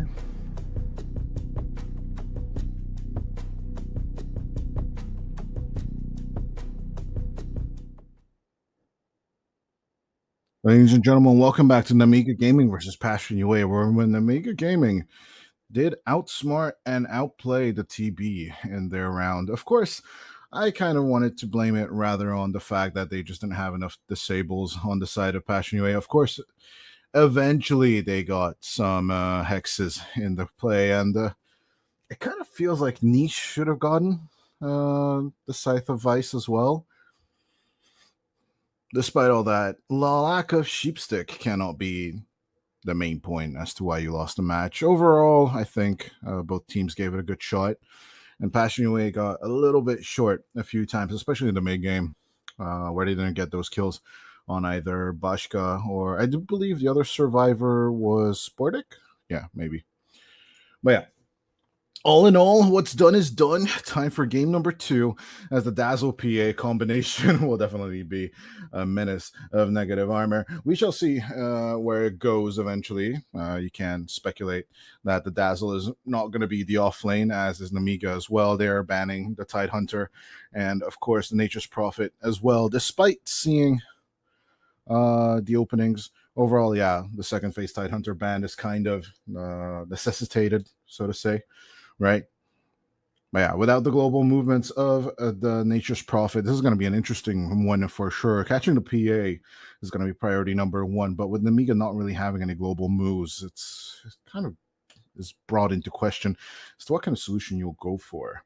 Because I think the Pangolier can mount up an offense against the Ember Spirit, despite common claims that the Ember eventually gets the faster ganking capabilities, and the Pangolier cannot keep up and catching up against the backline, and the Tusk is a bit of a counter to you. I think it can still be manageable. I mean, if Nisha can do it, so can you. But it's going to be interesting to see if Sporting actually goes for it this time around. So far with the TB band and 2 supports being taken out on the Amiga side, they are kind of realizing that it should be the Dazzle on the off lane with this lineup. I wouldn't be so sure. You can still put that Dazzle on the position 5 and put something ranged next to the Tusk. Possibly, pre-countering whatever you want to pick up. I'm thinking along the lines of Viper or Underlord, just to add that bit of global spice to your movements and to your powers. Of course, Darkseer would have been nice, but seeing that Passion UA actually banned it on the first phase, it's out of the question for obvious reasons. Yeah, like how do you pick up a hero that is banned,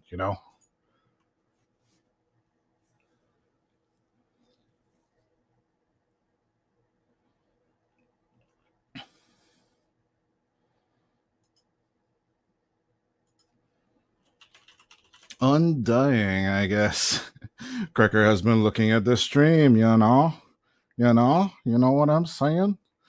Well, yeah, this little guy right there. But yeah.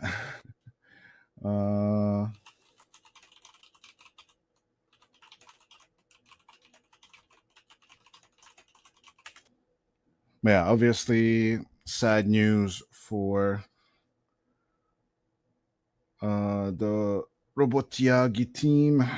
It looks like they are disqualified from the tournament itself. We will be updating our schedules, and hopefully we'll see what happens on the Wikipedia side of things. I don't think at this point in the tournament we can replace them. But yeah, sad to say, one of the groups will be missing one of their teams, as it is now a given.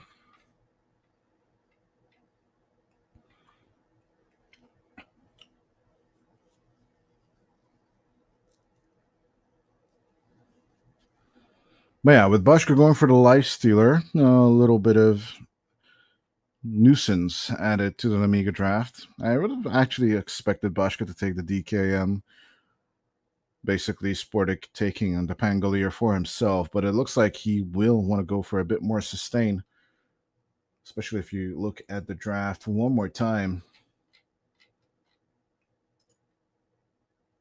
It is kind of certain that Passion UA were holding on to carries, so your stupid caster should have deduced that there's a carry that Namiga Gaming are looking for. Lewis 19 in the Pangolier, it's not going to be the most suffering job in the world, but still playing against the PA is, you know, you could be a little bit flustered, especially if you use your swashbuckle overzealously, but we shall see. If Passion UA Circus will pay off this time around, can they even up the match with one of the most popular carries in recent tournaments, the Phantom Assassin? Yeah. Despite its overall overwhelming popularity, the Phantom Assassin has not had the best of win rates. In PG of Wallachia, though, it did achieve a solid 59% win rate, 10% below what is truly required for total domination and fame. But yeah, we'll see it this time around. We'll get to that tempo and how fast they'll get to that Battle Fury. In European Pro League recently, we haven't really even seen it shine. As soon as I say that, I am Christian Monodrama. He puts an arcane curse on 4 people, but Niche from the back lines is just gonna jump and dunk. First blood achieved by the Passion UA side.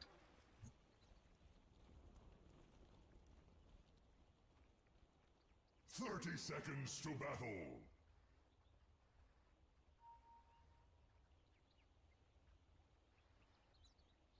This draft on my end, though, some rather favored for the Passion UA side. Of course, I am a little bit biased, as obviously you've all seen the little undying on my microphone stand.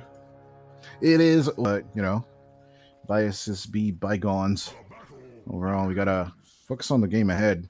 The DK is still an ever looming, ominous presence, but I feel just a little bit that this offlane could be exploited. This Passion UA not only take first blood, but 3 runes for the start of this game, and at 0 minutes, it's looking okay for the Dire for now.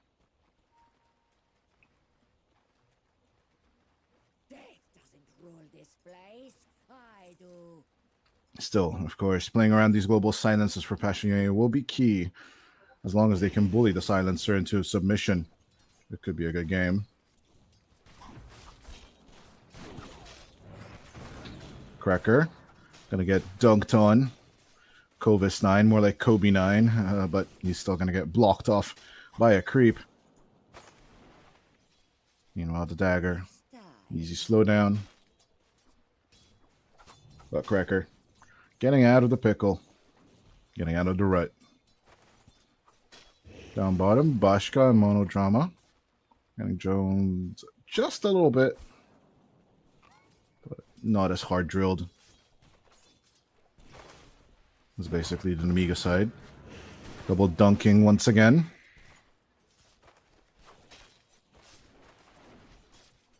The Cracker will have a decay in about 5 seconds.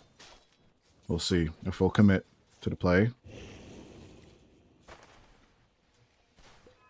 He's sticking to the setup, but this way he's not going to achieve 16 stacks of decay, which you kind of need to face into an enemy offlaner. Even if it's a universal one, you'd rather have that 1k HP or at least a tombstone. As soon as I say it, Cracker will use it.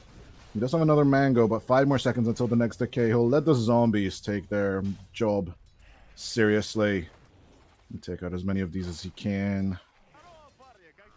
Lead a mango on the Undying, but of course, Crystallize will need to be careful. Kovis 9, Ashishaka will just need to keep their little distance until the Tombstone expires. Then they can actually go for a dead shot combo right there onto the PA.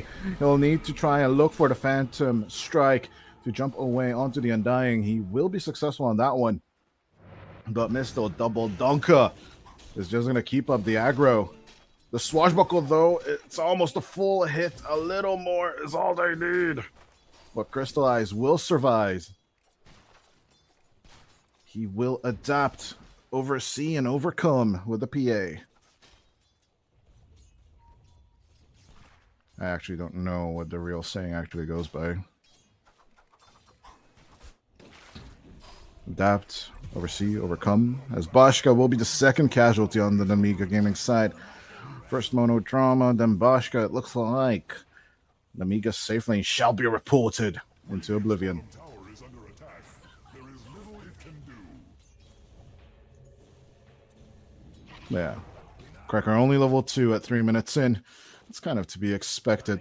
But Batuk cooking already a little bit ahead of their counterparts. Sportic, 5 last hits behind a niche. Doesn't look like the Ember Spirit is overwhelmingly suffering against the Acid Dragon.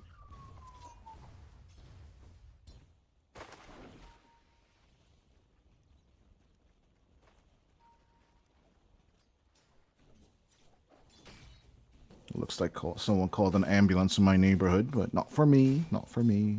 Don't be alarmed. I will be here till the end of time. The 4 minutes hit the clock. It's another water park rune time, but Niche and Sportic only have eyes for each other. A sword and shield interlock with blade on blade. Guess you could call it swords akimbo. As Monodrama. And with the ice shards, blocking off Bashka from helping, but it's actually... Batuk is in a little bit of trouble after the Monodrama drive-by kill. Eventually, of course, the Shadow Wave will help out with the regen issue.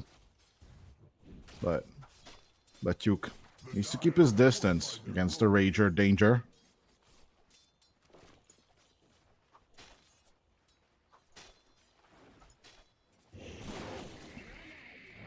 As a dead shot hits the Undying. But yeah, the Undead versus the Undead will eventually end with a Tombstone engagement. Bashka also dies on the bottom. Yes, they will sacrifice Batuk, but not before taking the Lifestealer on. This is a beautiful engagement coming out from Passion UA.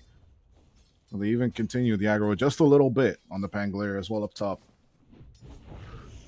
As night falls, this is looking solid.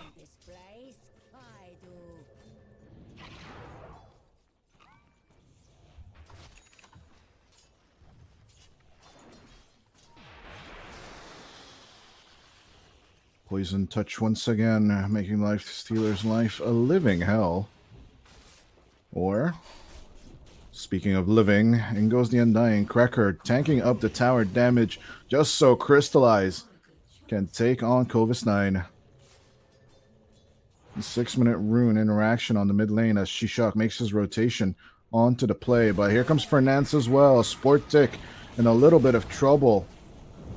The Breathe Fire will not be enough to take on Niche as he's going to swerve back and forth with the Remnants. Shishak looking for the dive in. He did see a little bit of vision onto Niche. A few more right clicks is all he needs. Dead shot from downtown as Niche will just dodge it with a sleight of fist. Vector target this as the mid laner of Passion UA as down bottom once again. In goes the Ice Shard, a few more weaves, a few more plays, and in comes Crystallize from the bottom and Cracker from the top. A dead safe lane sandwich for an Amiga down on the bottom lane as Wisdom Shrines are about to be charged. Aw, Niche with the cheeky gameplay on the top lane.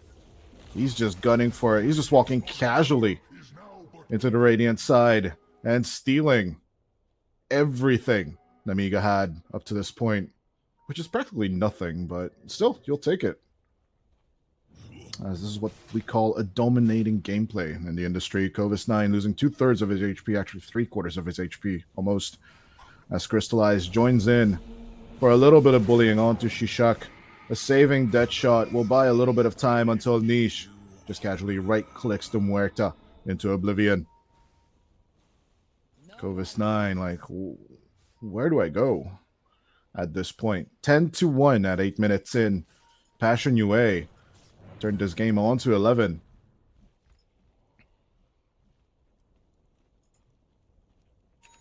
There's a casual Orb of Frost. Listening to Nisha's inventory, you can't help but wonder, isn't that supposed to burn at this stage? Like, isn't the Ember Spirit made out of fire? As the Tombstone is getting dropped on Sportic, it doesn't really look like the Amiga side want to engage with it. And the Invis rune will be kept for Niche to take. For Shishak, not having the best laning stage of his life, is without boots at 8 minutes into the game. Getting to level 6 will be a pain of its own.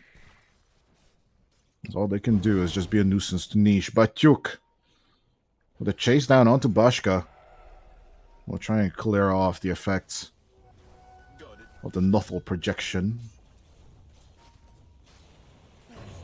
But overall, out goes the Nuthel projection. Forward and forward onto Bashka. Great kill onto the enemy carrier. As Fernance will be the sacrificial lamb. Corvus 9, a 4-man rotation coming in to avenge the life stealer. They will take this life in the name of the Radiant, but at the very same time, it gives an opening for Niche to just press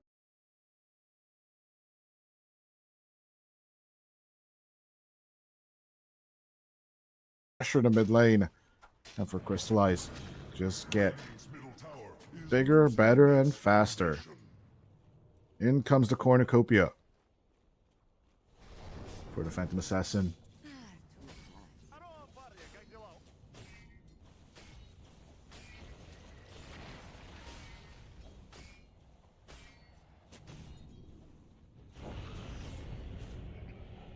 Radiant's top tower is under attack. 11-3. Namiga have a lot of catching up to do, and there's a 4K net worth lead bearing down on them as well. Falling shortly. But Passion UA, they're just going to continue the bullying. Tombstone right on top of Shishak, and the Ice Shards will lock in the Muerta into the Triangle of Death as the Nuthel projection keeps on walking forward. The backline is gone, and the tier 1 on the mid lane is up for grabs. Fernance, at the very same time, just thought he could casually walk into the triangle. Well, he was mistaken. That is taken care of. The rest of the team will finish off tier 1 tower. Crystallize. They want to zone out the DK as much as possible, but obviously with the Sentry Ward in the backpack, Cracker can't really do much against the defensive vision put out by Namiga.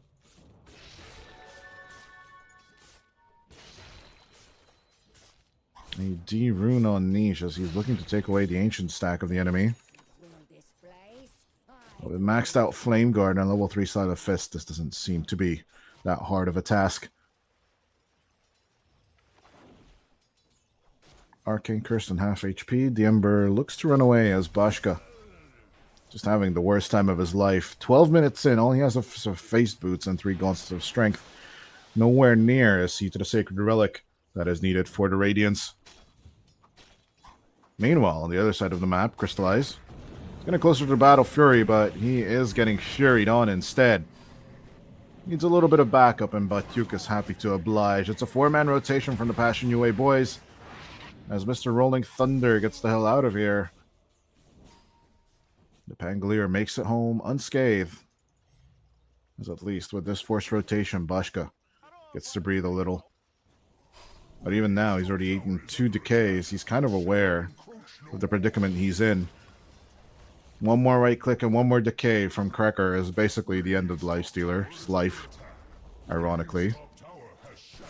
Okay, make it 2 decays. My bad.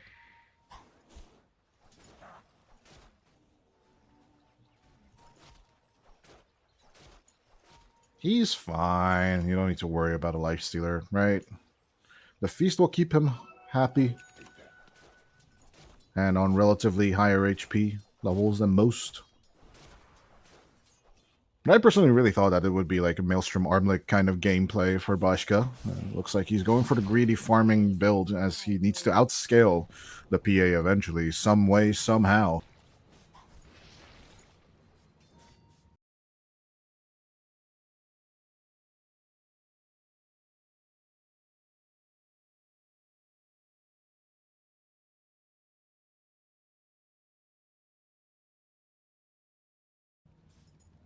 It's going to be a good question.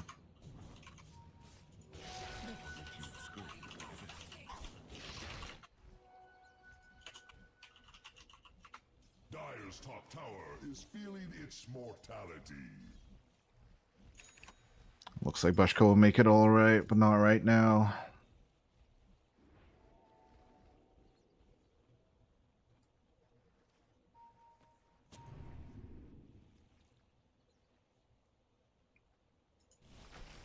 He knows when, he's wondering when.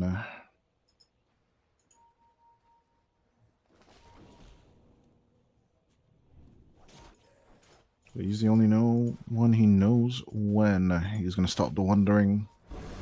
But 14 minutes up, the second set of wisdom shrines are about to spawn in, and of course we're just about a minute and a half away from the Tormentor. So things will start happening on the map. As for Nance, gonna get dunked on. The calling will protect little spirits, do help out just a little bit, but Shishak will eventually be raised into the air by Nisha's Yule's Scepter. At the same time, Sportic, caught out by the shackles, the ice shards run, but they're a little short. I actually don't know. Do the ice shards walk, or do they fly? Are they being casted? What does a wall do as an action? The spicy trickiness of the English language never ceases to amaze me. As neither does Bashka's pure suicidal maniac attempt at trying to farm down on the bottom. Radiant River, as here comes Fernance. This time the Ice Shards is just gonna sit on the Lifestealer, infest nothing, my friend. As he can just rage back into the Radiant Fountain.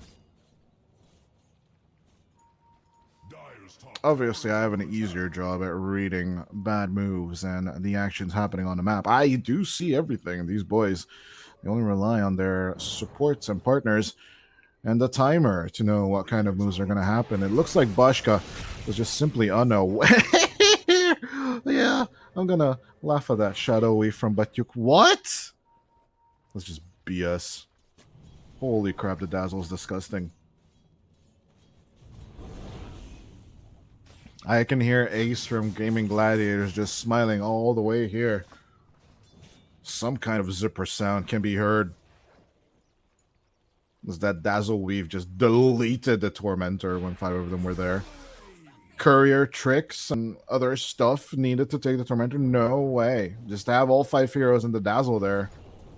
Easy peasy lemon squeezy. Tormentor be gone.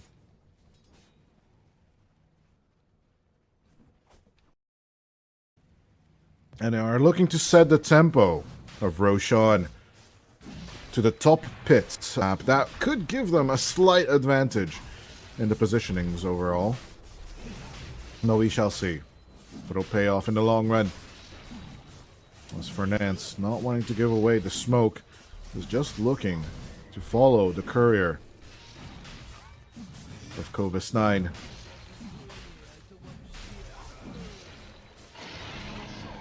Yeah, as soon as they see where the courier is going, Niche is looking for the approach. They could just check on the Kovis 9 courier and see that it's empty now. Take care of it, but they're not going to go for the jungle gameplay. They'd rather focus on defending their objectives, moving Crystallize into the mid lane. Under the tower, he's in relative safety, and with the Dazzle having the Aegis, Batyuk will move into the dangerous off-lane territory as well. Fernance coming from the other side. The Nochel projection working overtime.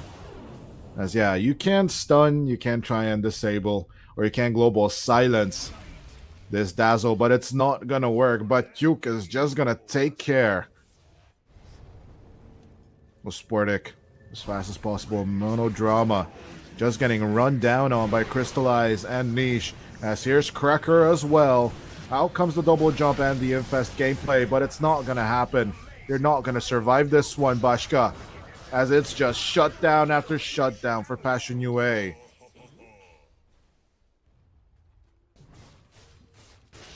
Holy moly. 15 kills in the lead at 19 minutes in.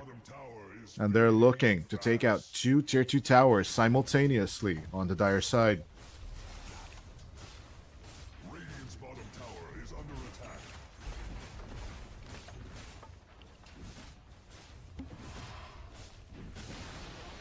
Okay, yeah, maybe not 2 at a time, but still.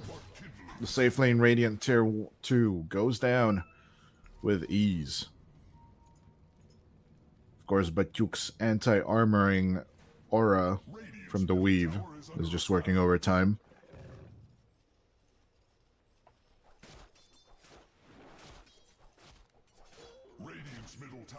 Yeah, with this thing, just adding insult to injury with the poison boom. That's kind of hard to escape. As Sportic breathe firing into the top lane and then disengaging fully as Passion UA are not going to dilly-dally this time around. They're looking to dominate the enemy's off lane and complete the rotation.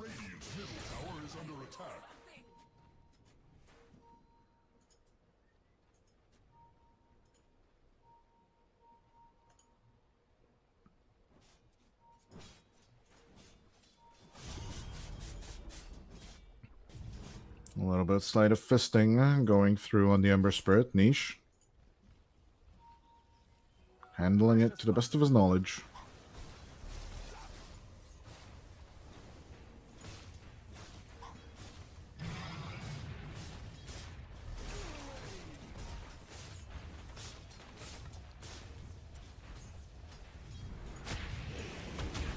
As an opportune catch from Fernandes. Kovis 9 falls down to half HP. The aggro gets taken over by Niche. As in goes a sleight of fist. Rotovatos down. And the global silence. They try and make the hold happen as Bashka gets out with the unleash. But Krekker and Batuk just keep on holding on. Out come the Shadow Weaves. And maybe the Dazzle might possibly die. But out they ride with a little more. That's only the Aegis though. As Shishak types out the GG. Post Pierce the Veil. Niche is just going to wait for it to end to get that last sleight of fist off.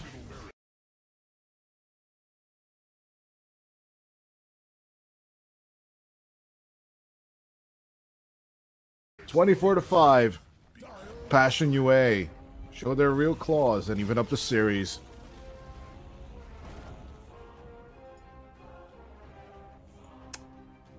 I think fast is an understatement. This one, ladies and gentlemen. 29 kills overall in 21 minutes, but holy hell, Niche and Batuk turned up the tempo on this one. Obviously, since we are behind schedule, I want to throw it to a break really, really quickly, but kudos to Passion UA for evening up the series.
Welcome back to game number 3 of Passion UA versus Namika Gaming. Passion UA stepping on the pedal to the metal on game number 2. They have no messing about. They finished the game in 21 minutes with 5 lead, but this time looks like they'll be stealing the Pangolier and be giving away the PA along with the Darkseer as well, as they dazzle themselves and the Magnus along with the Night Stalker. Interestingly enough, Namiga held on to their guns, took out the Nature's Prophet and the Abaddon, and we are in a very interesting predicament of a situation. Passion UA, they try to form a solid back line with the Ancient Apparition and the Muerta, but the question remains, is the Spirit Breaker just going to run down on anything you trying to make a move on?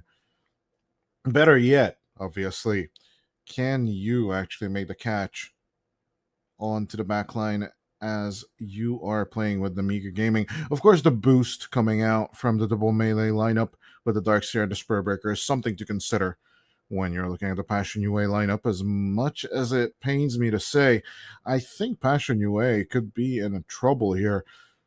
Despite the Tiny just, easily clapping on the counter on the Crystal Maiden, and of course, eventually reaching the Darkseer, the Surge, and all the charges could be a bit of a problem for the Passion UA side.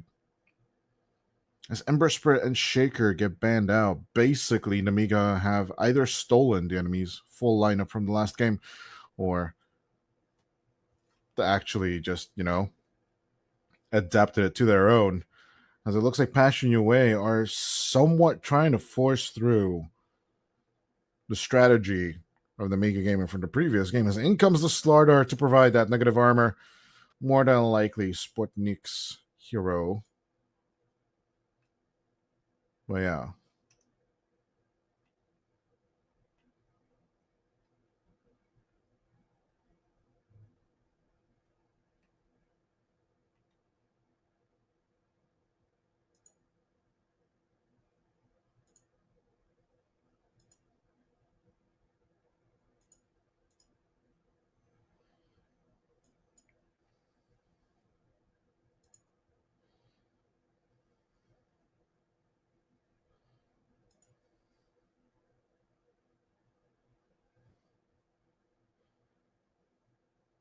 Interestingly enough, by the way, 1 more minute left for Passion UA, as the Mega Gaming have almost used all their time in the second phase.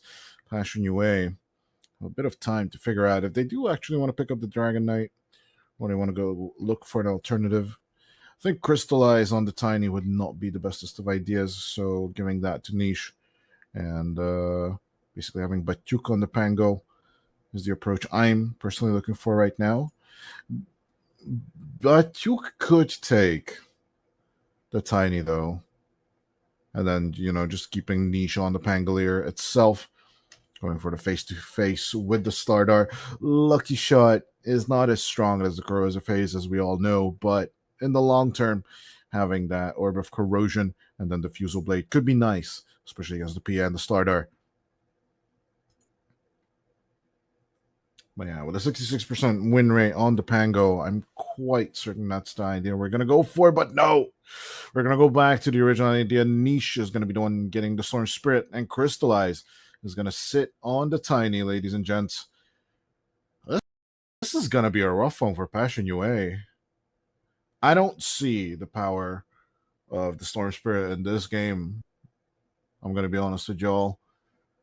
And especially seeing Sportic for the first time trying to play the Slardar, there could be some issues of execution, right, for the Namiga Gaming side. But overall, I'm quite certain that I think Namiga is going to take this one, ladies and gents. Just the Darkseer alone with the Bashka power is going to be really, really strong. Cracker, once again, with the responsibility of adding global assist, this time with the Ice Blast.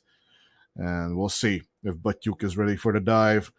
But I don't know. I don't think Namiga Gaming's tri-core lineup is going to have much trouble just closing the gaps and making a run at the Passion UA lineup. the Storm Spirit on niche could be a bit of trouble. And I'm not saying Monodrama is not going to die a few hundred times, but to be honest with y'all, I do truly believe that the Amiga Gaming should have this one, despite me expressing my appreciation of the Passion UA lineup multiple times. And the way they play is always good to watch. And even though the Crystallize and Cracker change happened, I'm still a big fan of, like, these smaller Ukrainian lineups, as of course Navi used to be one of those smaller Ukrainian lineups as well. But yeah, times do change, and Dota history doesn't seem to be repeating itself, but we shall see. Will Passion UA adapt and overcome, or will Nemiga just ruthlessly jump on niche? Taking 2/3, 3/4 of the HP away. Batyuk with a heroic shield crash. Can they get Bashka? They're going to try their best as Cracker will take first blood. 30 seconds to battle. My patience is rewarded. Well, I might have been a little bit overconfident with my prediction. First blood happens, then they're going to pick up the 3 runes, and then we're going to be in the same exact situation as the last game. Well, we shall see if they'll achieve it. Post first blood smoke advantage on the Passion UA side. Can they jump on this rune before Shishak just runs in with a bash? But yeah, that's also been one of their mistakes. They should have actually gone for the Charge of Darkness just to secure that first blood. It's usually worth it to be useless in level 1 and to get that extra gold. Your carries will always appreciate it. But yeah, don't take advice from a loser caster like me. Eventually, you will be reported by your teammates. Especially if your teammates are people like SVG or Lyrical. Actually, the most hate I've ever gotten from a person in the laning stage was definitely SVG. No, I'll take that back. That was Extraction Slacks who kind of told me, "You're the most useless piece of shit I've ever seen." And I told him, "I don't want to carry. I don't play carry. Please, please, I'm begging you." But he forced me to, so it's his fault that we basically lost that game.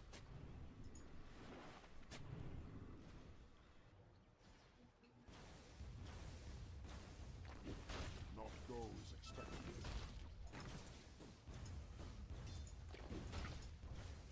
Yeah, surprisingly enough, I was playing PA in that game as well, so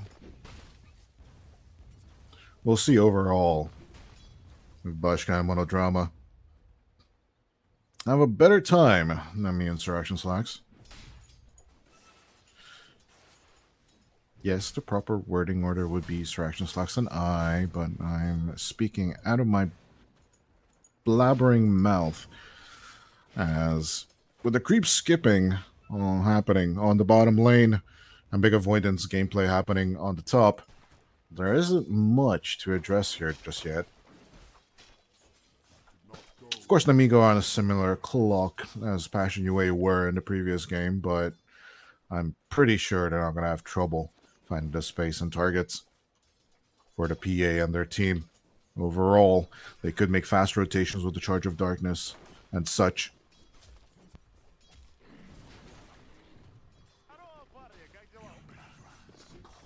I would advise keeping a strong eye on the Spirit Breaker as Shishak goes for the run, targeting niche. As long as it even gets niche away from the water runes, it's already a success. And with him not getting the regen he desperately needs on a Storm Spirit, we'll have to waste a lot of money on regen items. Kovis 9 and Shishak attack teaming on Cracker, but this Cold Feet is going to proc through. The Darkseer is frozen. Eventually, Yasha will clear the aggressors. Thus, Kovis 9 will survive. As up top, do have the swing back and forth due to the creep skips happening here as well.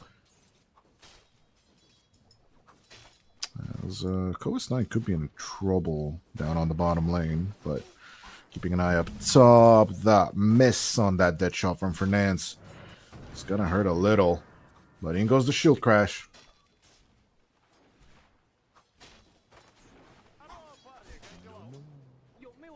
Dire structures are fortified. Doom is on the wind.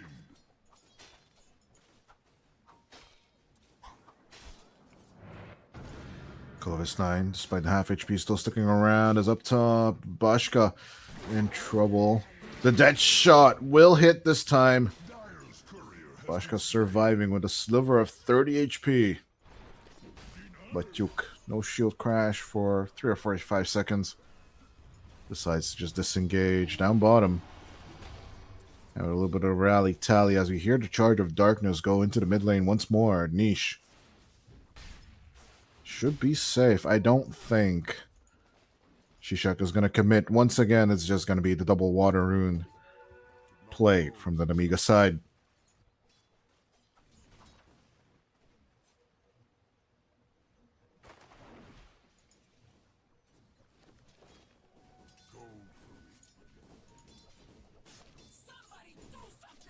As Avalanche, no toss combo, but the Cold Feet proc once again on the Dark Seer. Covis 9 in trouble, but not dead. Ion Shell onto the Storm. Storm? The Spirit Breaker is what I wanted to say, but he will be slowed down to a crawl by Cracker, which will be one of the biggest tools that Cracker and Fernance could use to basically hold on to Shishak. Fast Road of Atos will also be a bit of a hindrance for the Spirit Breaker. But the Space Cow definitely has its work cut out to him as Niche fully disengaging from the laning stage and moving away from the mid lane as night will fall.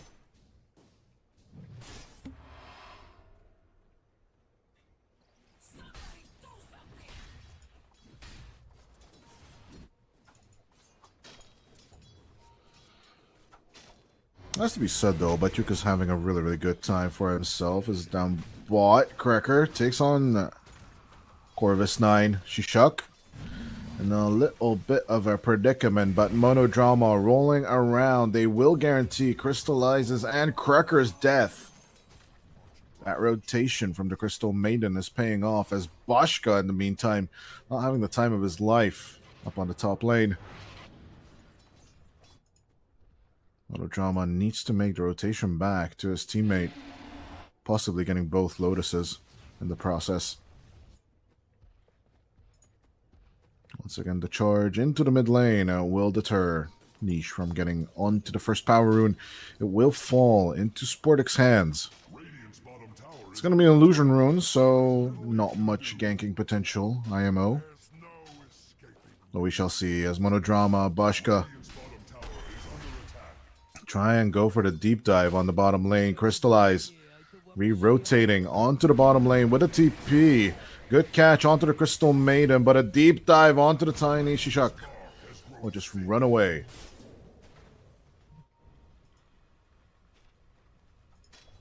Patience, patience, patience as Bashka 3 engages with the top lane.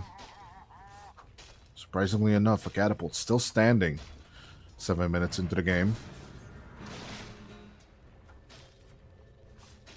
But as Monodrama appears as well, Batyuk, I don't think he's in much trouble as cavalry is arriving from behind. The 2 supports appear, and the Crystal Maiden should be on the run. Niche thinking of becoming a deterrent, but at the same time, Shishak also positioning himself in a more advantageous position. No mid-dive for either of these teams eventually.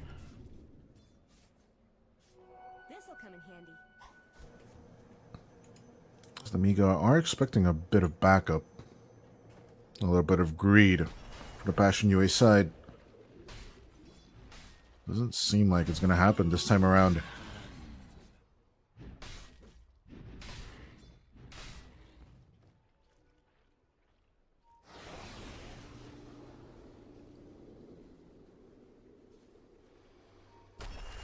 Charge onto the mid lane.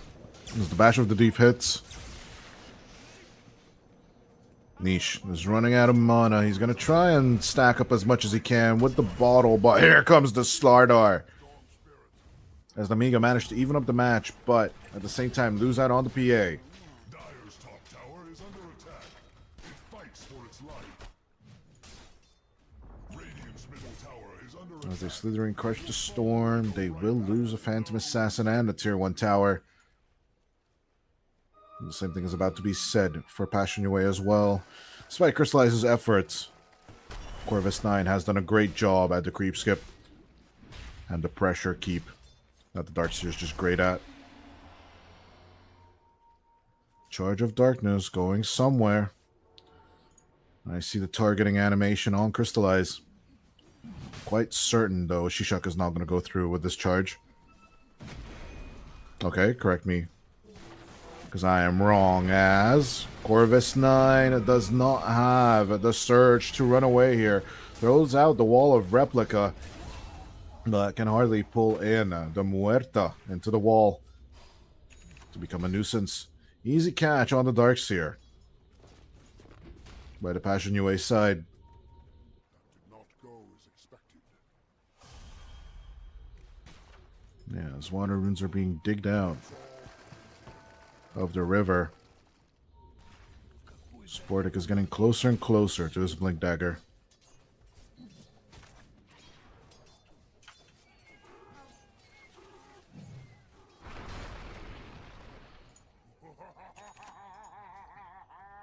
Corvus Knight going for the Sange. In the meantime, Crystallize almost done with the Echo Saber.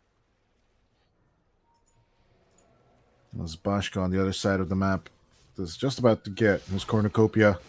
It's going to take some time before you get a Battle Fury on this Phantom Assassin. Bashka having had 2 deaths and not the best laning stage. He is 6th place on the network chart. It's always a hard position for the PA to come back from this one. But the rest of his team will definitely try. And we'll see if they fail to establish that space for the PA to eventually get back on that high horse.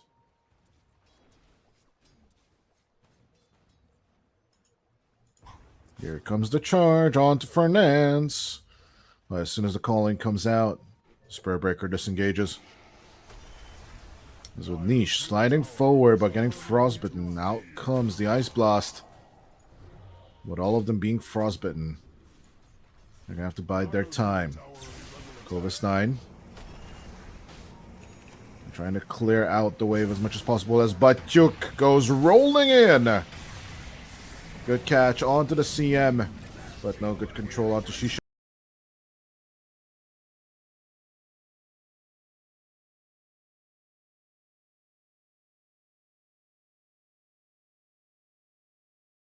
Corvus 9 coming through with the wall of replica, but it's not going to be enough as Crystallizes last tick of the avalanche will be enough to stop Shishak in his presence. Another strike on to the Tiny, as it will be the first kill for an Amiga in a long time, but they lose out on 3 in exchange for all this.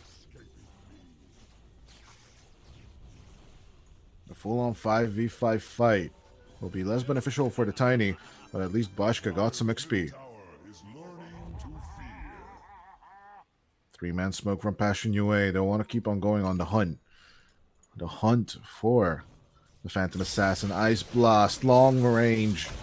Or actually, yeah, the shortest range I've ever seen, as Niche will make sure that the PA stays inside with the Vortex play.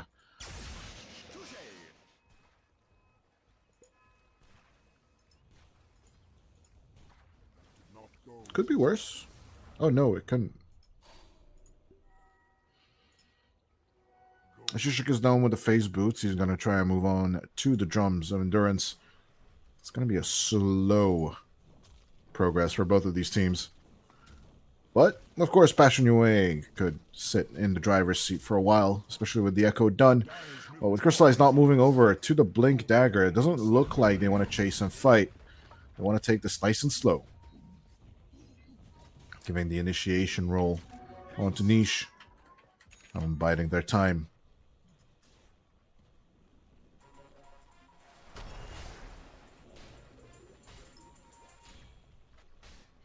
Still like it that semi-long ward kind of gives away every positional movement of Namiga here. Sportic Trying to go for the run away. Kovis9 gonna get caught with the Ice Blast. But despite all that, out comes the Wall of Replica Niche. Still gonna get caught out despite him trying to dodge with the Ball of Lightning. That is just not gonna be enough this time around. No catch for Passion Yue. Radiant's middle tower is losing its foundation.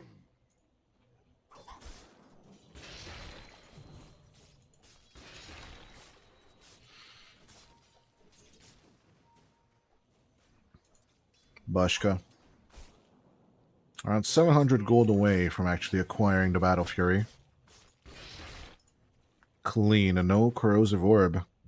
Just goes to show how behind the Phantom Assassin is.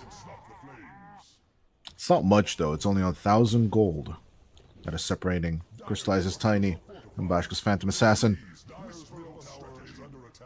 But it is a notable difference. About those 3 kills that Crystallize has is what basically Bashka is missing here. Yeah, with a little bit more, he'll get there. It's Crystallize. He will want to go for the break as much as possible, trying to shut down the PA before the BKB timings. But even after the BKB, the Silver Edge will be great use at trying to get on top of that backline as much and as fast as possible. It'll boil down to Gem of True Sights eventually, post 20 to 25 minute mark, when both of these teams will try and catch all the Invis heroes on the map.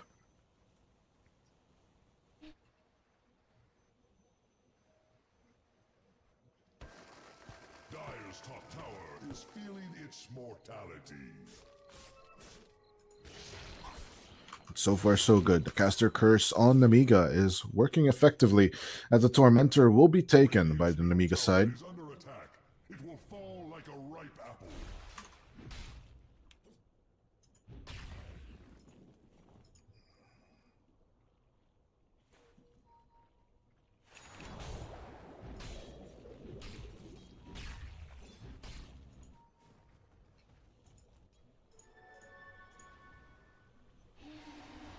Cracker Batuk and Fernance making the rotation up top as Shishak tries his best with another strike, but all he gets is an Ice Blast in the face.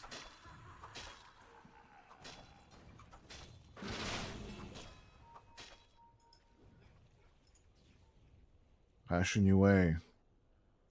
Good map rotations, good target acquiring. But Namiga, it looks like they have a plan. They see Crystallized farming in the bottom outskirts. Eventually, this could be trouble for the tiny carry. Link on Sportic as well. Could mean initiation out the wazoo.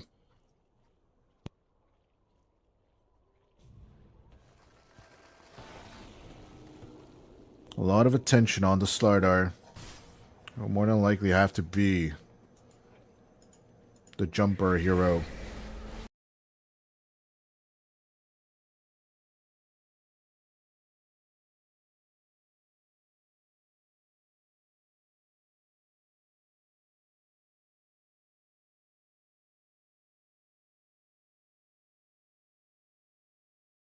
For the Namiga side in order for the rest of his team to make the reach.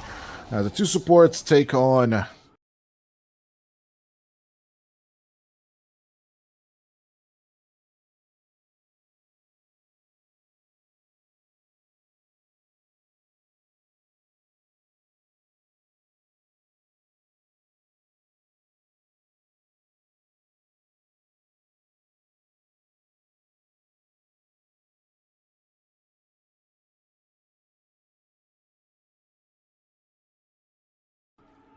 their counterpart on the other side. Cracker will be forced to use his Ice Blast as well.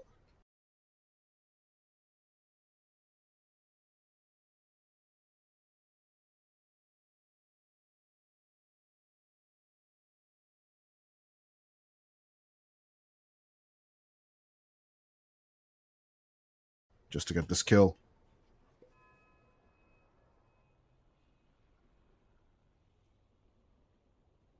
Dire's middle tower is learning to fear.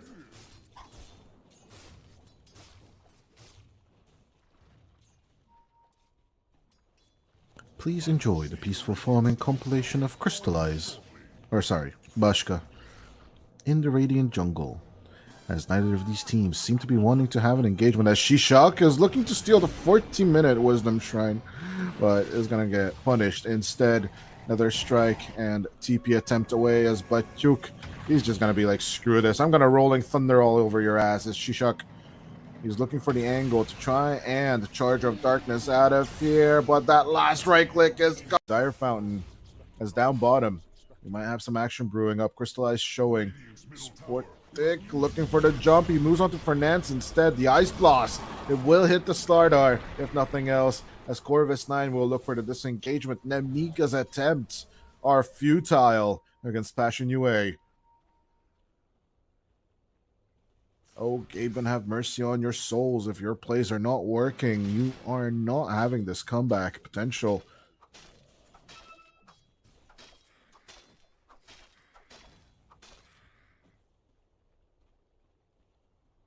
Gaben actually did have a 6% reversal in favor of the Dire in the win probability, but as soon as these plays failed, the algorithm changed back to 65% in favor of the Passion UA side. It looks like the Dota algorithm is learning for a more accurate win probability. Reliable as ever, as they usually say.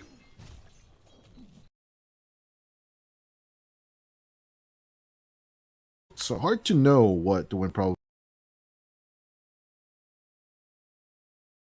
737 into account? Or is it like, nah, we'll acquire. We don't negotiate. We don't calculate. He was always better. Did not go as expected. Dire's bottom tower is under attack. As a new established crystallized with the aggressive out reaction from the Nemiga side. Immensely quiet on the Dire side of the map. As a 4-man smoke up from Passion UA goes unanswered. But Duke will finally reveal himself and keep up the pressure on the tier 2. Top tower is under attack. Dire's bottom tower hopes for aid. Each at the very same time. Dire's bottom tower is under Ready to engage in any kind of shape or form. tower is under attack. And holding on to a Shadow Rune is going to be confident, protecting the sliver of HP of the tier 1 tower on the mid lane. Roshan takes his daily stroll. Or at least one of his daily strolls, right? This could be funny. Look. Goodbye, Cracker. Whee! Yeah, it looks like Passion UA are going to set the tempo to a daytime Roshan, so most pit fights are going to happen on the bottom. Base as but taking care of Roche.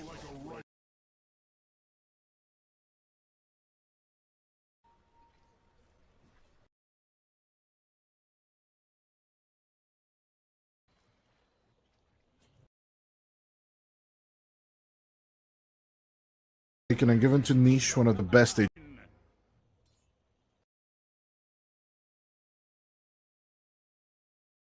Just on the verge of care as the time goes by for them. Add that BKB just yet.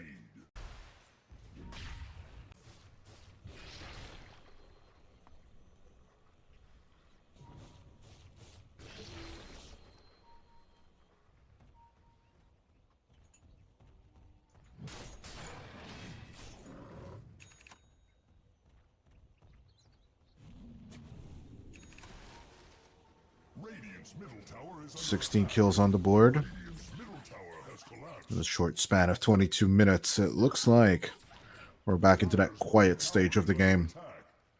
Game number 1. Tower is under attack. Strap in. I hope your popcorn is ready. The show's about to start. Radiant's top tower is under attack. Dire's middle tower is under attack. Radiant's top tower is under attack. It shall encroach no more. Invisibility!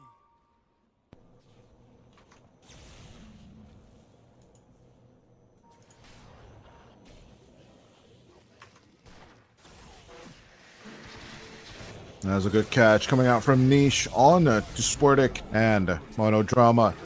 Easy kill onto the Crystal Maiden.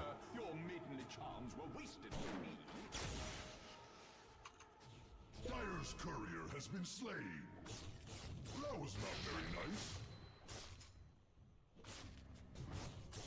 Dire's top tower is under attack. The Dire have fortified their grove.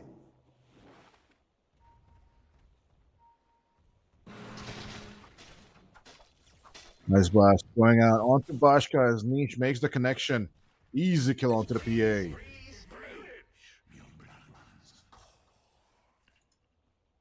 Looks like Niche and Cracker with a well-placed observer ward on the cliffside. We'll keep up the aggression onto the PA as the first tier 2 tower will fall on the Namigo side. 24 minutes in. The earth seems relieved. Bashka just have gotten this fresh BKB and did not have the opportunity to use it. If defense is not going to come to the rescue, we should not be surprised that this is going to be the situation they'll have to be facing. As Batyuk's B body will be making a rotation down onto the bottom. Looks like we are kind of ready to make this play onto the bottom lane.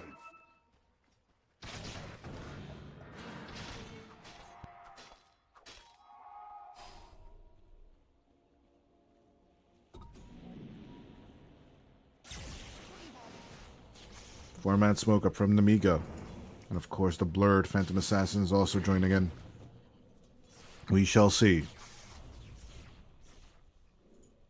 if this gameplay works out. Both scans perfectly dot on the enemy lines as Niche looking to get the information, dives onto the back line, gets the Vortex play, as even though he's frostbitten, Batyuk will go in for the roll, and Niche and the boys find the control. Shishak now going through with a charge of darkness as he's going to get pulled back with the Vortex, and it's an easy catch onto the Spirit Breaker. Kovis 9 looking for the run as much as he can.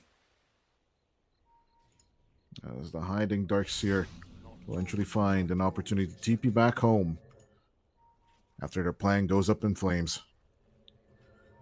Sportic just not initiating enough times as Crystallize just walking casually behind Bashka, who should have realized that his blur ending does kind of mean that there's an enemy around. Bashka is gone off the face of the mortal realm. As Shadow Bladed Tiny just walking up on you, it kind of leads to a bad time.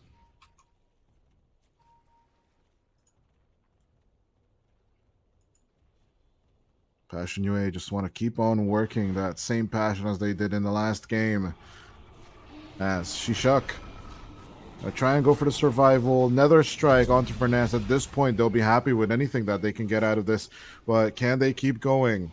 Sportic believes so. They find Batyuk inside the jungle, but Batyuk will go for the escape with the double jump.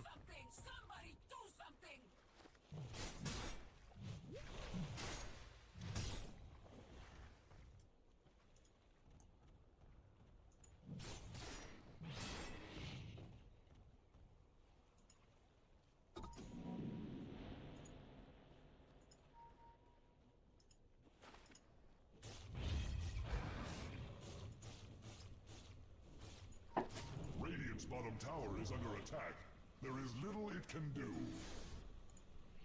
Niche. The crosshairs of Namiga.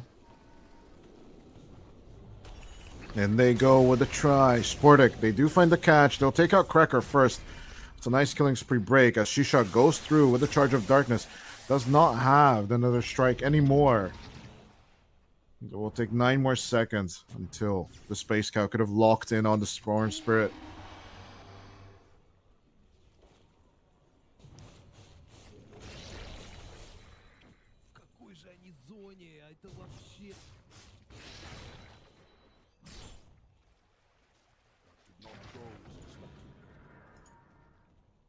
(17-6) with 28 minutes in. It looks like Namiga are not about to give up. Another charge, this time on Crystallize. But isn't enough information for an engagement.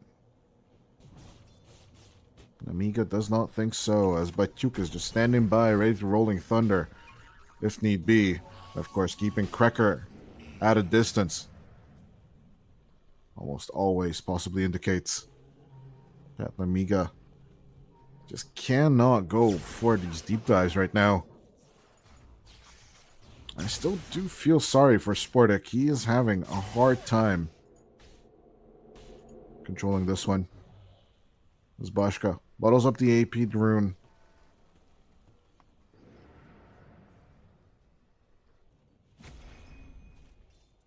But even with the amp, it's looking rough as Niche easily engages onto the Storm Spirit. Shishak has no chance of running away here. Bashka, Coolest 9 Monodrama, and Sportic looking to make the collapse onto the top lane, but even a dead shot will hit the PA off screen.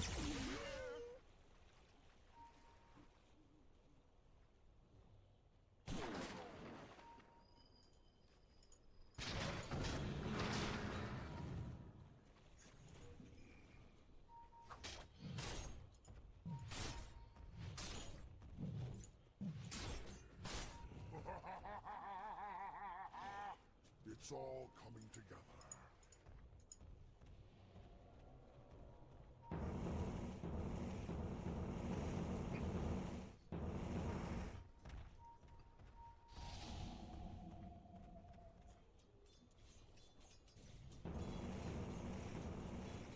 "30 minutes on the docket. As it looks like Passionate are not backing off just yet. Revenant's Broche in the build order of Crystallize. And this Tiny is just getting fatter and fatter. 4,000 net worth difference between the PA and the Tiny. As Bashka could only use this amplified damage rune to farm, of all things.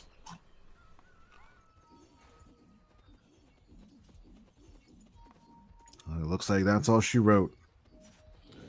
As the Dame rises one more time.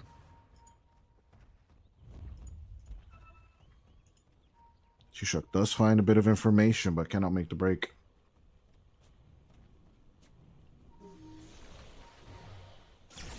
And they go with the aggressive, coming out from Niche. Ice Blast catching 4.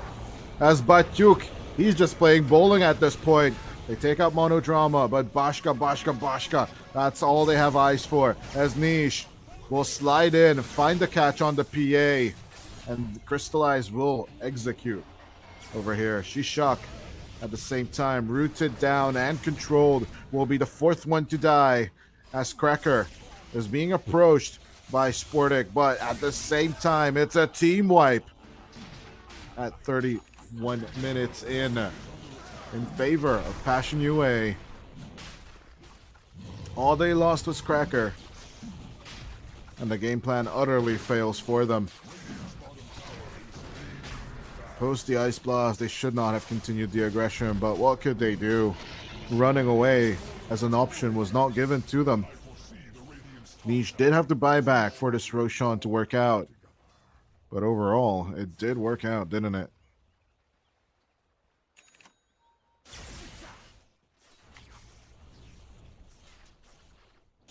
It was a great engagement, but yeah, it really looked like Sportic could have gotten a bit more in with the catch, but Shishak's charges just not going through the enemy team properly. It's kind of rough for a Spirit Breaker and the team.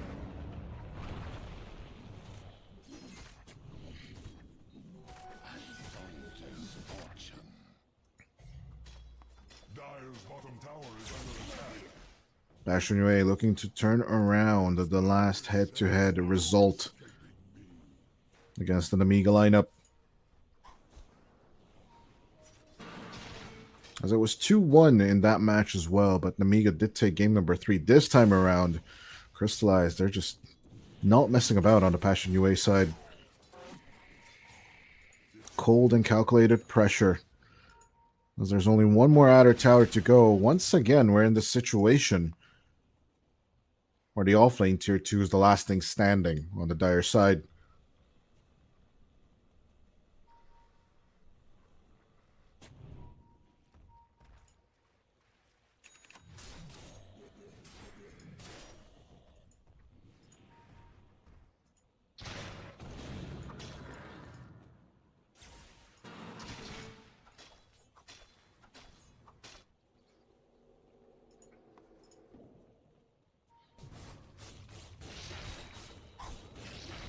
Niche now done with a Parasma. And Sanj and Kaya looking to upgrade himself. The more than likely Scythe of Vice. No, actually a Lincoln Sphere of all things. Interestingly enough. I want it to be controlled by the Spirit Breaker. It's a good approach to this game as he slides down onto Sportic. Yeah, Sportic does love the water. Does love the water.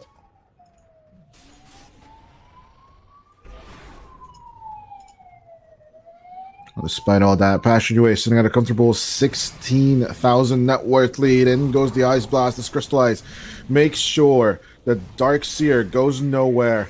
And the cleave damage and everything all will work out as the Tiny stuck in the middle of the play. Batyuk looking for the roll as Nisha arrives to help out and compensate for the death.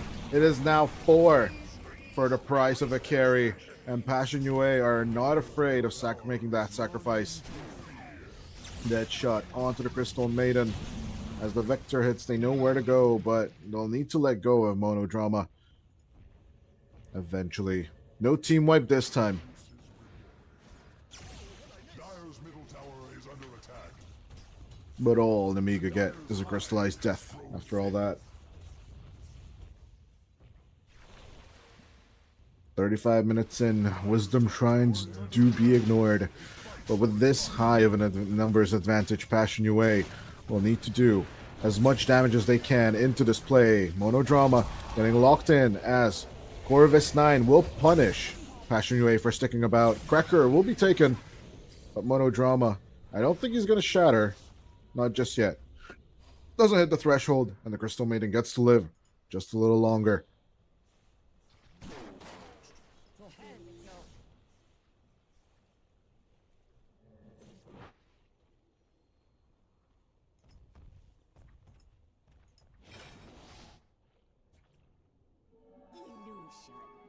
Even so, the high ground of Nemiga does not break. I think we've been in a similar situation in game number 1, where Passion UA made the approach, but didn't execute a perfect high ground takeover. Despite that, they were in a 4 to 5k net worth lead in game number 1. This time around, they're sitting at a much comfortable 18,000 net worth lead.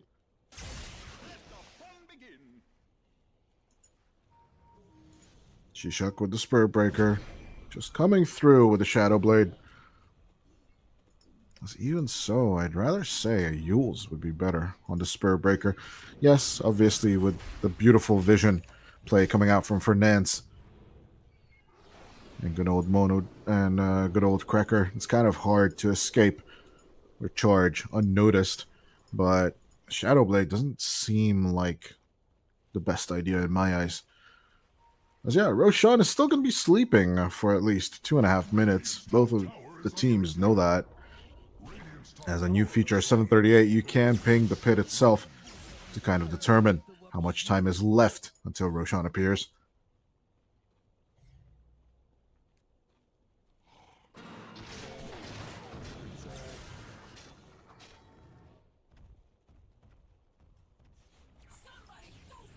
A little bit of dilly-dallying from Passion UA will lose them a bit of gold, but honestly, they don't seem scared at all.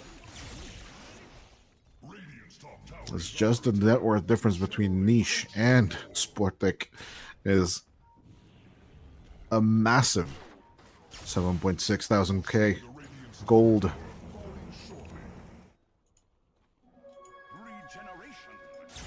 Hard to overcome that with the starter if you're not getting those kills.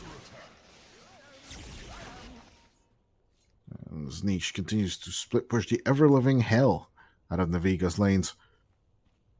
Pressure, pressure, pressure. As Crystallize goes in for the approach. Onto Sportic. And with the Avatos combo, executes the Slardar. It looks like this Revenant Brooch is paying for itself. There's no escaping me.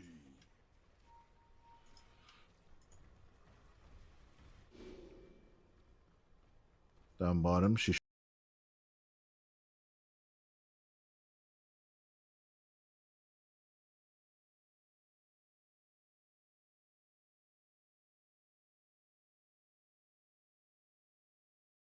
Chuck tries to counter the split push of death coming out from Niche and the boys. But speaking of that, Batyuk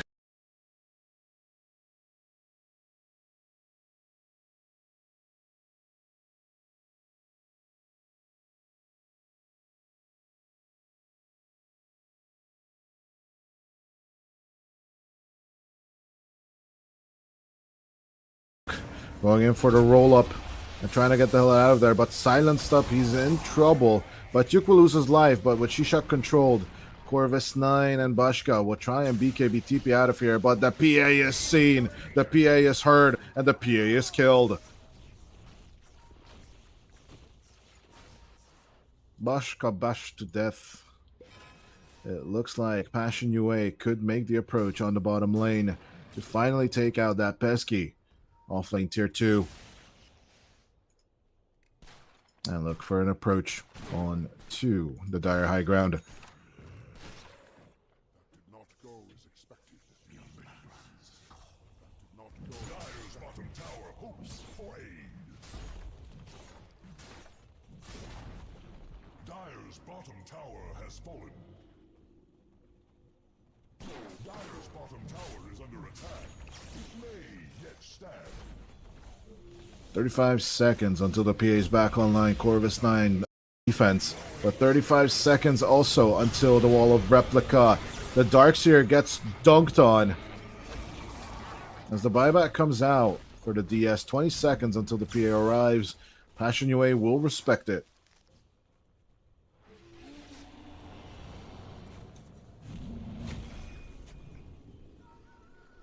That's in the charge back from Shishak.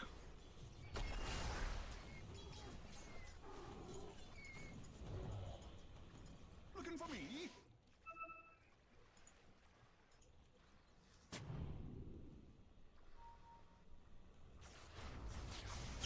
I'm over here.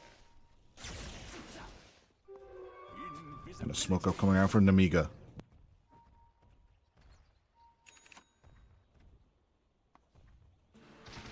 Remember, kids, smoking kills, but the question is which smoking team is going to find control? The answer is Niche with a beautiful slide in on the Vortex. It's a takedown on the starter and Bashka. As Batyuk keeps rolling in and is searching. Doesn't really need to search that much. Pause 1-2 dead. It's time to charge in at the enemy base. No buybacks available for the PA or the starter. I'm not sure Passion UA are aware of that. But even if they aren't, they should see that the double catapults are moving in onto the mid lane. Batyuk tanking up the damage will take point. Hostile takeover of the Namiga base. And as Passion UA's special operation is just working out, they'll be taking the last set of tier 3 and Rax out of the equation. Shishak with one last charge. Beautiful vacuum coming out from Corvus 9, but they're just wrecked down. As Niche finds the Vortex control and Krekker finds the Ice Blast, it's gonna be a massacre from Passion UA for a second time in a row. A 2-1 reversal from the Ukrainian lineup. 42 minutes in, 36-11, with a solid 38k net worth lead. Well, with that, ladies and gentlemen, I need to throw it off. As congratulations to Passion UA for the 2-1, but we are so behind schedule. Koshda is already waiting for you guys over in the very last match of the day. It is going to be, let me just double check this one.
support hero in the game. Flatchko has some duty of catching up if he wants to erase the 3k deficit that they already accumulated, or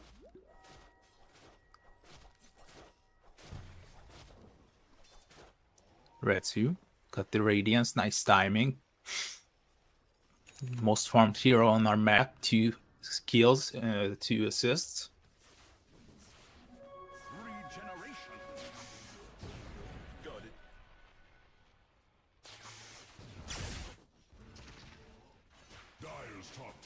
Dagon ready, and Kaya is gonna be the next item for Stoikov. Your Y Manta is farming the jungle, got some stacks.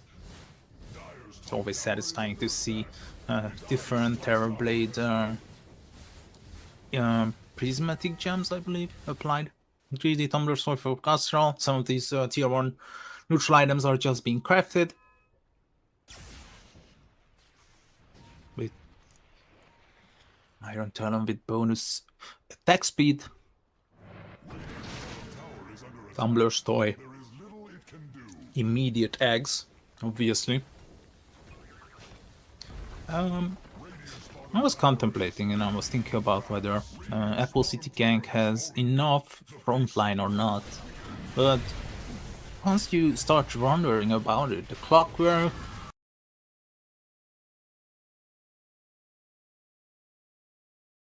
the Terrible Illusions, the Penguin with the double shield crash, and with the eggs, and Tinker helping you out, I guess it's okay. I was worried, but we'll see. 2k, the game is still pretty even. It's gonna be Roshan stolen. They are just abusing the fact that they have the tech team, the Jakiro shard, and infinite amount of minus armor applied by the Bristleback. Retsu he finds the armor, but no Soul Basher just yet. Pablo was really close though. Radiant's bottom tower is under attack. There is little it can do. After this having a nice game, 10k gold being hit before 20 minutes on an offlaner is just the best scenario you can hope for. That's the spirit.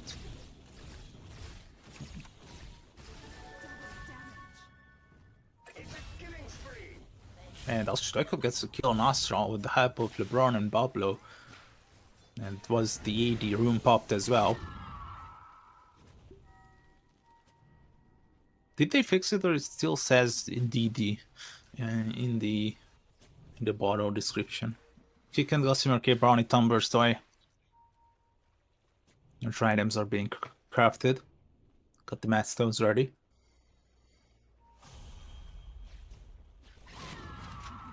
We got Searing Sign on Stoikov, Iron Talon already purchased.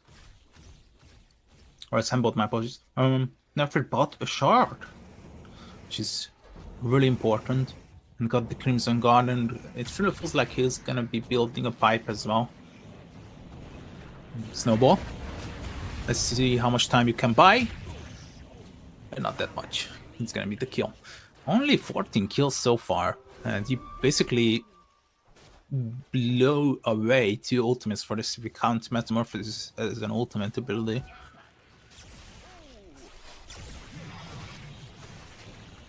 Nefrit, I think he's just way too tanky. There's no way you kill this guy without the Terabit for sure. Still feels like Zero to Nested is experiencing some problems with locking down heroes and slowing them down. If the lifesteal is not there, it's actually really hard because you have some really good slows, but the amount of lockdowns are very limited.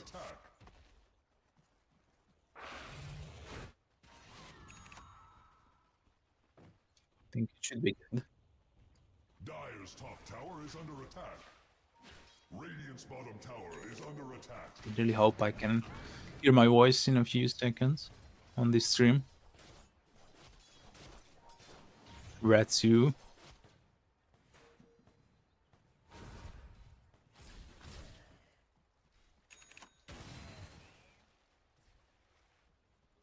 Yeah, why queuing up those iron benches for selling?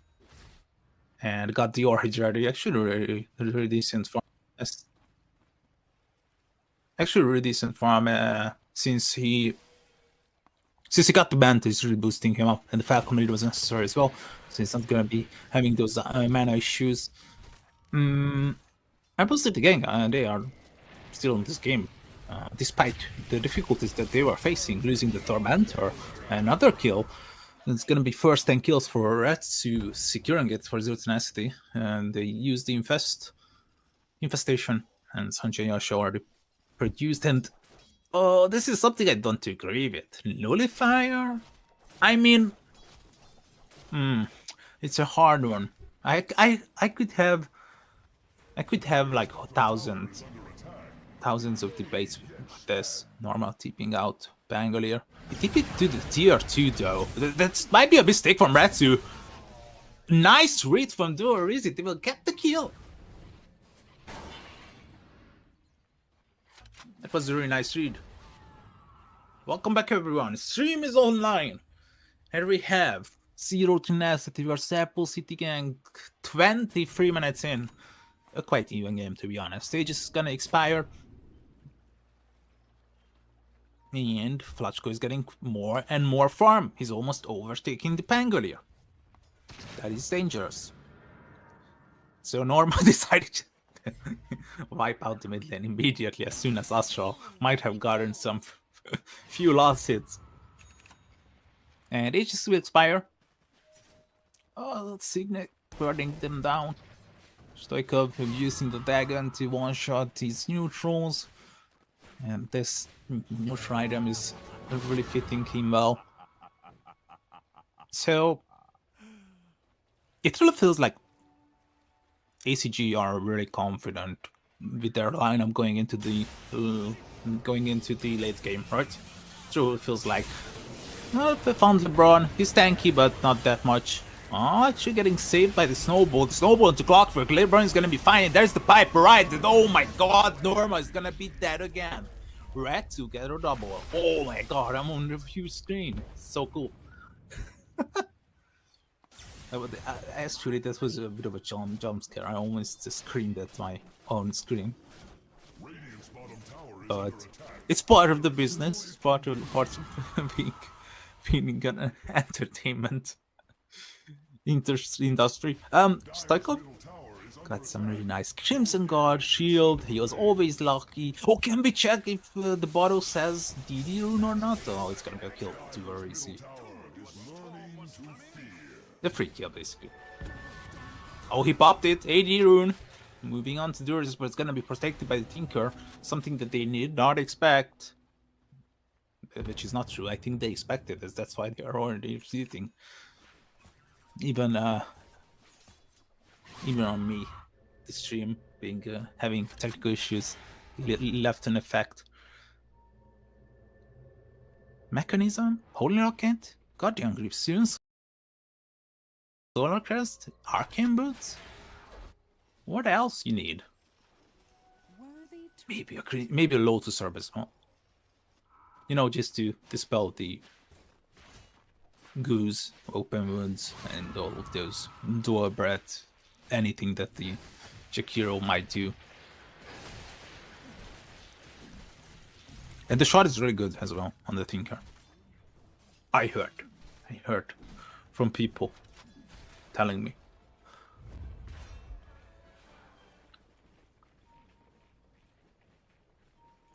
$12-7, 1k different.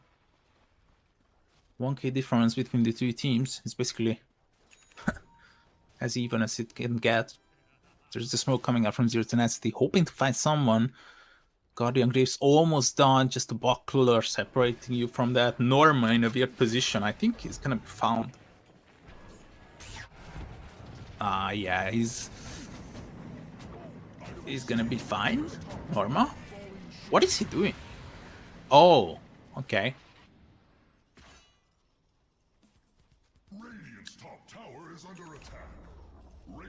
So Tormentor should be coming up soon, right? Tier 3 neutral items can be crafted. Tough Gale Guard, actually two of them, crafted by Astra on the Storm Spirit. just some extra tankiness you can get. It's on Stoikov as well, Brawny.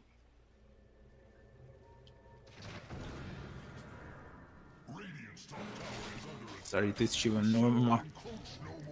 And Tormentor has been taken, as I said. It's gonna be Pablo's shard. Well, I mean, decent. I would put it on like A or B tier. Now some S tier shards. Duarizzi and the Storm. I think he's supposed to be picking it up as soon as possible. It's absolutely broken, in my opinion, in this particular game. But as I can see, he did not pick up this just yet. Yet. Not yet.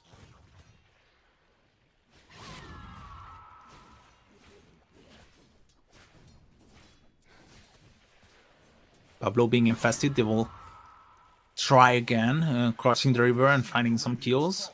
The strategy is now 50 will push out the mid lane, and we might be threatening the tier 2 moment, but first let us find some kills, says Zero Tenacity, and one hero infests the other.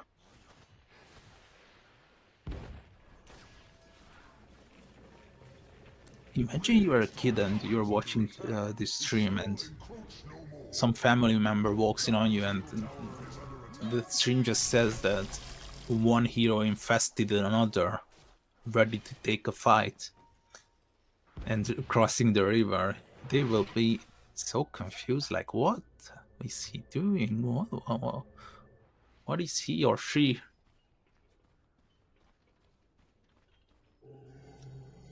even watching? Radiant's bottom tower is under attack. Let's see if there is anything experience-wise. Oh, guess what? Guess what? There is an 8k experience that I completely overlooked for ACG. Because it's all of their 5 heroes are capable of farming. They're doing nothing, just farming. And Zero Tenacity doing nothing, just finding those kills. They will trade this tier 2 happily. As Flachko is gonna be scaling forever, he will turn into this heavy utility hero that you just cannot kill because he's repositioning you with the shard continuously. And look at the tier 3 tower under pressure, why? They will continuously rocket flare and the Penguins in the neighborhood. I really like ACG and their approach to the first game. Zero Tenacity, I think you are slowly losing this one. It's funny that I say this, because they have a 2.5k gold lead. They will have Roshan once again, presumably, but there's a 10k deficit of experience. And why? Just purchased the Shadow Blade, so he might wander back home, but he just realized that these guys might be rushing. So why not attack this tier 3 tower even more? Now the TP support heroes in. Retsu takes the Aegis, and they have to retreat on ACG because the Metamorphosis will expire. Shadow Blade, Pablo finds him. How lucky you can be! There's actually the Yules and the rotation coming down from Norma, the OY. The Meta might have expired, but his life will be as well, as this is the team fight that Zero Tenacity was looking for.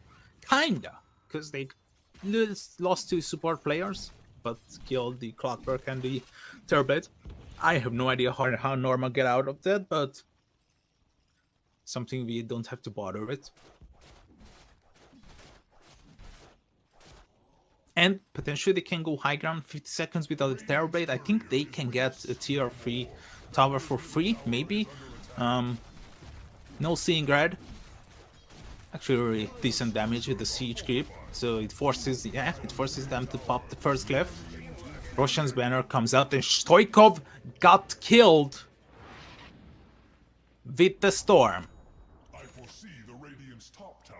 741 gold going in favor of the storm. That's what I'm talking about. They are luckily and happily sacrificing a tier 3 tower for getting the Queen of Pain's life. Because they can just defend it easily. They have a Tinker, Storm, Terrorblade, Penguin, the Clockwork. ACG is slowly getting away with this game, and I'm not lying. I'm telling the truth.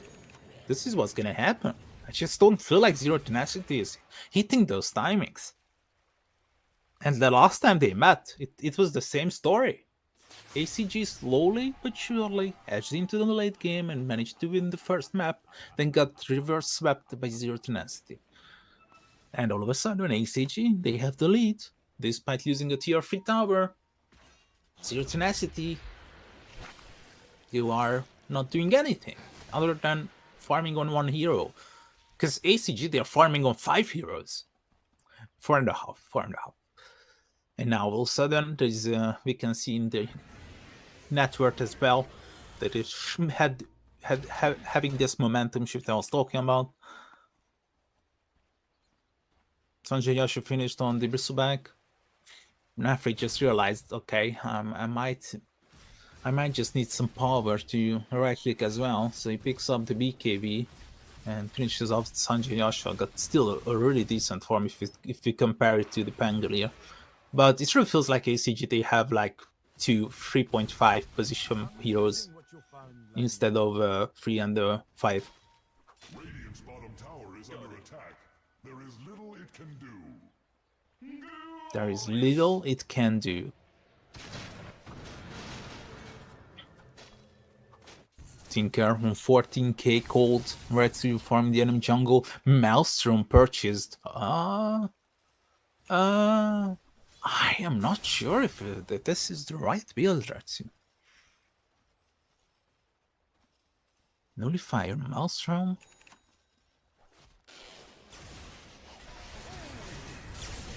Oh, he's gonna be in trouble. There's the Bloodthorn Pride, and he's gonna be killed for the first time. Bloodthorn doing some god's work here, and he might just go down once again. It's gonna be silenced immediately. The Soulful Stave comes out. Yo, why? They will jump on him. Can they defeat the Mighty Terrorblade? Of course not. Oh, it's changed Thunder, but it was too late. The Stoic override and changed the course of the fight. Terrorblade, they got Pablo, but they will claim the lives of 3 heroes. Pablo with the God save, and Stoico with the arrival of the pure damage. Retsu, how did he stay alive? I have no idea. I think the Thunder went on a hero that they were not expecting to use it. They have buyback on the Tinker. I think they have to use it. Yeah, they have to use the Tinker buyback to defend their axes. I'll be walking. And look at Nafrit keeping them away. Can continuously laser this guy, but the rest of the range creeps and the ranged heroes will still munch on your towers. Well, good news is Normath got a solo here, and there's the backline being threatened, but Stoico always finding these perfect runes. Now with the illusion rune, oh, Flashco is gonna be threatened. This might just be a dieback. He's being protected by Astra, but it's a 9 seconds BKB being used by Nefrit. He will risk it for now. Dur is jumping on the backline, trying to find anything, but slowly and surely, Retsu is getting away. Dire top melee racks, dire top range racks, gone. Entirety of top and mid, gone. We don't count effigies.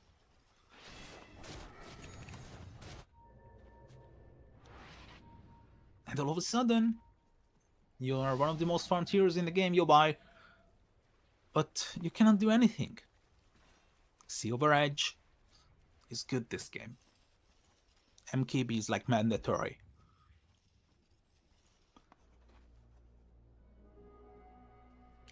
And Retsu, I think Retsu is only gonna be right about his build, about his approach if he wins the game. That's the duel I'm having with him right now. If he wins the game, then his build was correct. If he doesn't, then I win.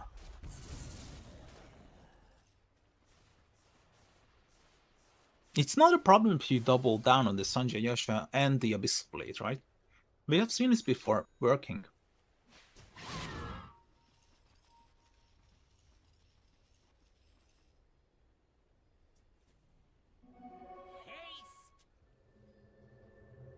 For lead for Zero Tenacity. Roshan, third Rosh. Then we'll find out in 1.5 minutes when it's gonna be up. So we'll wait for that yours. Tier 2, Tier 4 neutral items are available. It can be crafted for the past 1.5 minutes. Double siege creeps. I have no idea how they are still alive on the mid lane on the Dire, but tough Ogre Steel Totem, so more HP, more Radiant's middle tower is under attack. defensive abilities on Ogre Steel Totem. It's kind of like a improved force staff. Dire's bottom We got magnifying monocle, searing signet, holding on to it forever. bottom tower is no more.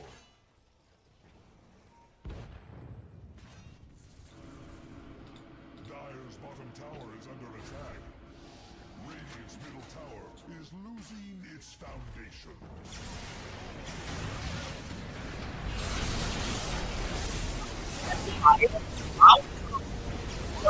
Some fire, but they are standing in the microwave, which should be a good idea. Stoico finds another one. Astra is gonna be finished. Duer is working on the backline. LeBron Dorta is dead. The Tinker is doing really decent work, but the Storm gets home safely. Exchanging Jakiro for Clockwork, but we blew the Macropyre Sonic Wave. On the other hand, we don't have Metamorphosis and Rolling Thunder. Hookshot up in 15. So they can defend, right? As long as the Tinker and either the Storm or the Terrorblade is alive, they can defend. But it should be defended. There's the fire coming out. They still have the Metamorphosis, so they can defend easily. Oh, can they blow up this guy? For sure, Norma! Coming out to get the last hit. And they are infesting Pablo. But look at the Tinker TPing on the heroes. Nice level 3!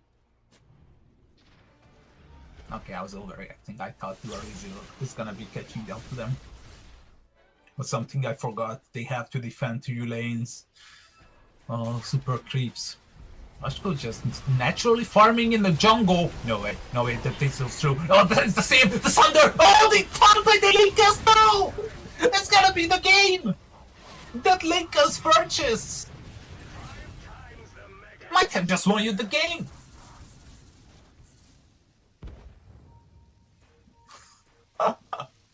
One Lincolns.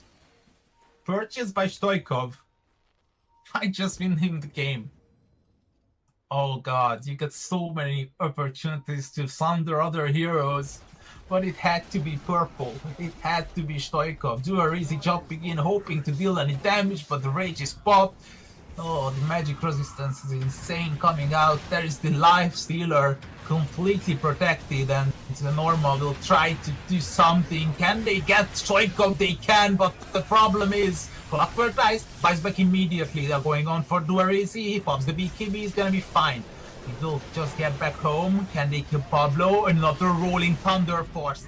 Oh, nice shots from Pablo. Having an excellent game so far. Norma gonna be chased down and will be right-clicked with the nullifier. Can they find him? No, the ice path is short. It's not enough, but look who is here. Nefrit, he just killed this guy and he's back. Lotus replied on him. Lure is dealing some damage with the shards, but it's not enough. They are bouncing, but it's not enough. Level 25 Storm cannot defend by himself. And the Rex will go down. There's the TB approaching them. Actually, Duarizi finds a kill. I have no idea how, but he will die in the process. Ice Pad, the after effect of it. Maybe they can kill the Bristleback. If you kill the Bristleback, you have to walk down mid. Siege creeps have spawned. You have to walk down mid. You have to walk down mid and end the game. That's the only opportunity you have, I think. Or you defend forever. Fury Cloak as well on the live stream. I didn't even notice that. I was projecting the ACG Vion so much that I'm getting trolled on right now. Oh, it still might happen though. Maybe I was wrong. Maybe my draft reading skills and my predictions are not as good as it used to be when I was making those clips. Time after time after time predicting those heroes. Nowadays, it's not really working. My power is gone. And this guy on the screen is having an excellent game so far. So many snowball saves and the Ice Shards positioned perfectly. Pablo is really playing a good game once again. And gotta give credit to the Lifestealer, I guess.